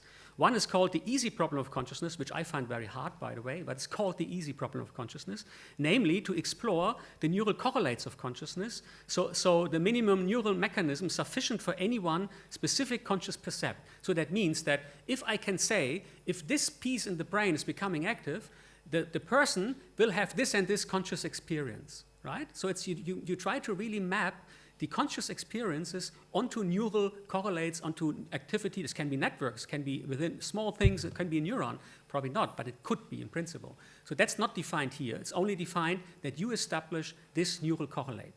This is neural correlate of consciousness is abbreviated NCC. And the hard problem, which goes back to several people, but mainly to David Chalmers, already in 1995, he says this is this kind of subjective experience that I experience, that I'm aware of, or that I experience how it feels to be a bat and things like that, right? It's this first-person view, which is very, very difficult to approach scientifically. So you quantify somehow the subjective experience of consciousness. I will talk more now about the easy problem, but in a quite challenging way, namely in the way of content-specific neural correlates of consciousness. And again, David Chalmers in 2000 wrote, arguably the most interesting states of consciousness are the states of subjective experience that humans are in at any given moment in time. So it is very related to the hard problem, but we don't say that we can explain that, but we say for these hard problems, these first-person experiences, we find the neural correlate somehow, right? That's the idea. And many people, including Christoph Koch, Marcello Massimi, Chalmers, many people were involved, have set up a research program. How do you find content-specific neural correlates of consciousness? And the idea is actually very similar to fMRI studies, where you have a localizer and the main experiment. So what you do is, in a mapping step, you characterize the response properties of a recording site. This can be neurons in electrophysiological animal recordings or intracranial human recordings, but it can also be a voxel or a few voxels in the human brain, right? So this is the mapping step. You first want to know what are these voxels really, really doing. But this is not enough for a neural correlate of consciousness. You need something which works on top of that. And what they come up with, it is one way to do it, is to use ambiguous stimuli. Right? This is one way to study consciousness. Because the most important aspect is that you expose a subject now of a multi-stable figure or binocular rivalry where you have two different interpretations. And it's then not the physics which determines what you consciously perceive, but it's your own brain which decides to see this or this one has this content in his mind or that content in his mind. And the point is, can we do this to a level of content? So can we say, this is now the content in the mind of a person, and now it's a different content in the mind of the person. And this we want to do with ultra-high field MRI. One problem is that at least in 2000, there was not much high field MRI. David Chalmers actually was very negative about fMRI to use for that. He praises animal electrophysiological research, but sees also the limits of consciousness and reports in the animal. But he very clearly says that we can trace the difference to the fact that neuron-level studies can monitor representative content in neural systems, whereas imaging studies cannot. So therefore, he was very negative. And I think this has been changed over the last 20 years. So just to show you what we do to really follow exactly this approach, how to map consciousness, I show you now here a stimulus, horizontal and vertical mapping motion. So we go back to MT, and now we map in MT either horizontal or vertical motion by using physical stimuli. So this is just the control, the mapping. And then we get for horizontal motion our columns, which code horizontal motion in MT, which we have mapped already previously, but we do it again for the study in new subjects. And we map vertical motion and columns responding to vertical motion, right? So we have now, if we have high resolution, two distinct representations for this. And now comes the main stimulus. And you have to look at this because I will ask you what you see. So here's a stimulus. So what do you see? Do you see motion? Horizontal motion? Yes. Is someone seeing vertical motion? Yes, some see vertical motion. So if you look in the middle for some time, this will actually switch in your brain. And your brain will decide, although the stimulus is not changed, you will sometimes see horizontal motion, and then your brain suddenly decides, no, it's vertical motion. So your consciousness massively changes. Your consciousness changes, but not physics at all. That's important. Actually, there is no motion. There are just two squares shown left, upper, right, lower, and then two squares shown left, lower, and right, upper. There are two static frames. Everything else is constructed by your brain. And so this is the kind of stimulus to use. And since the horizontal vertical experience flips about 5 to 10 seconds, is ideally suited for fMRI. It's not like a Necker cube, which flips very fast, right? So and what do we see? Actually, we find exactly what we had hoped for, namely that during physical motion, we got this, you see this red-green colored blobs in the left part. We got the horizontal vertical motion columns. On the right, you see the ambiguous motion, where we get the same activity, but it varies, which you see in a moment. And we nicely mapped that these columns were really nicely on the right side, columnar organized. So that's all good for the basic effect. But the main finding is shown here. We indeed, depending on the percept of the subject, if the subject perceives horizontal motion, then the horizontal columns in MT, without a change in the stimulus, boost up and go up in activity, and the vertical go down. If you then see vertical motion, the vertical columns go up and the horizontal go down. And just to show you that, I have a little animation here at the end, which just shows you how this looks like. You see here, zoom in MT, and red is horizontal and green vertical motion. Now the subject perceives horizontal one, so the reds go up, and now the subject sees vertical motion, the reds go down and the green go up. You see, you get a correlate of the content of consciousness at the level of columnar structures in a tiny area MT. So, and that's what I think allows us now to study consciousness in the human brain. And since my time is almost up, I just want to focus here on the last point. Chalmers' imaging caveat no longer holds. Content-specific mesoscopic neural correlates of consciousness studies are now possible thanks to the technical advancements of ultra-high magnetic field MRI physics and data analysis strategies, as we have described the other speakers in their talks this morning. And finally, I want to say, I will not read this here, just this is for you. I just want to stress that the impact of high-field MRI, not only to solve basic problems, but to really go beyond and shake a bit what we can do to understand cognition, representations in the mind, is opened by this field, and I'm very excited to see where this field is going. Thank you very much.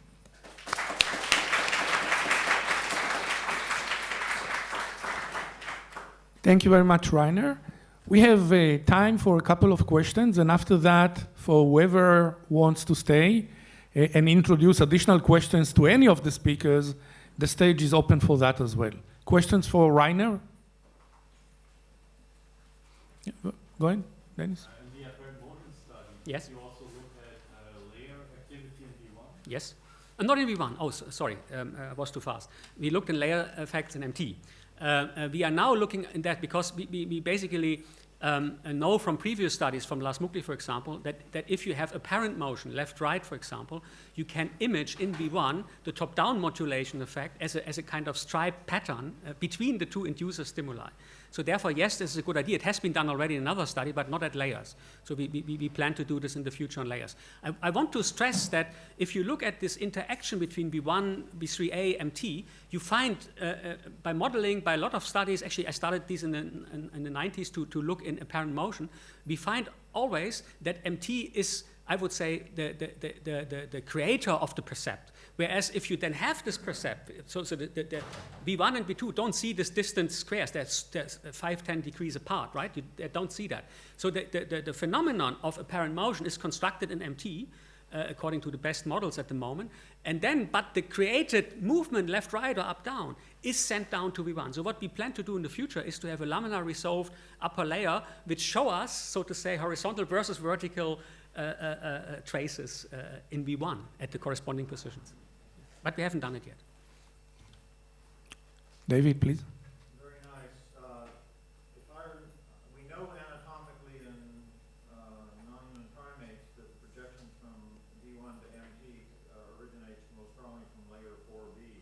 Mm-hmm. If I remember right, an earlier laminar analysis suggested the correlations were strongest between superficial V1 layers and MT.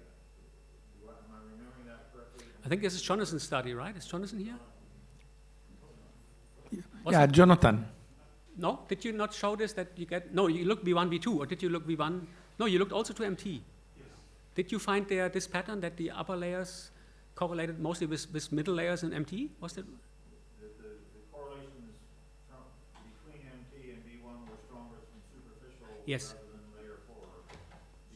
And I'm wondering, have you been able to look at that in your data? It's a good point. I have not looked at it. Might be that Jonathan Polimeni can tell you more. But I haven't looked. We looked at V1, V2 and looked there laminar connectivity, but not yet MT to V1. Yeah. But it's good idea to look for. Renzo, do you have data on that? John pointed to you. Do you have data on this? Well, I found it very hard to look at the direction connectivity when your seed region and your target region is across layers, because I believe most of the activity we see, the fMRI is input, right? It's the postsynaptic activity. So when I pick a seed region, I usually pick the seed region across the entire cortical column, because I wouldn't know which kind of circuits this refers to. So I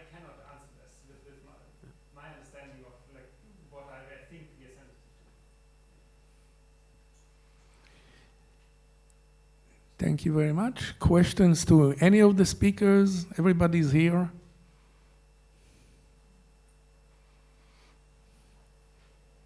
So thank you for all the speakers. And thank you for attending.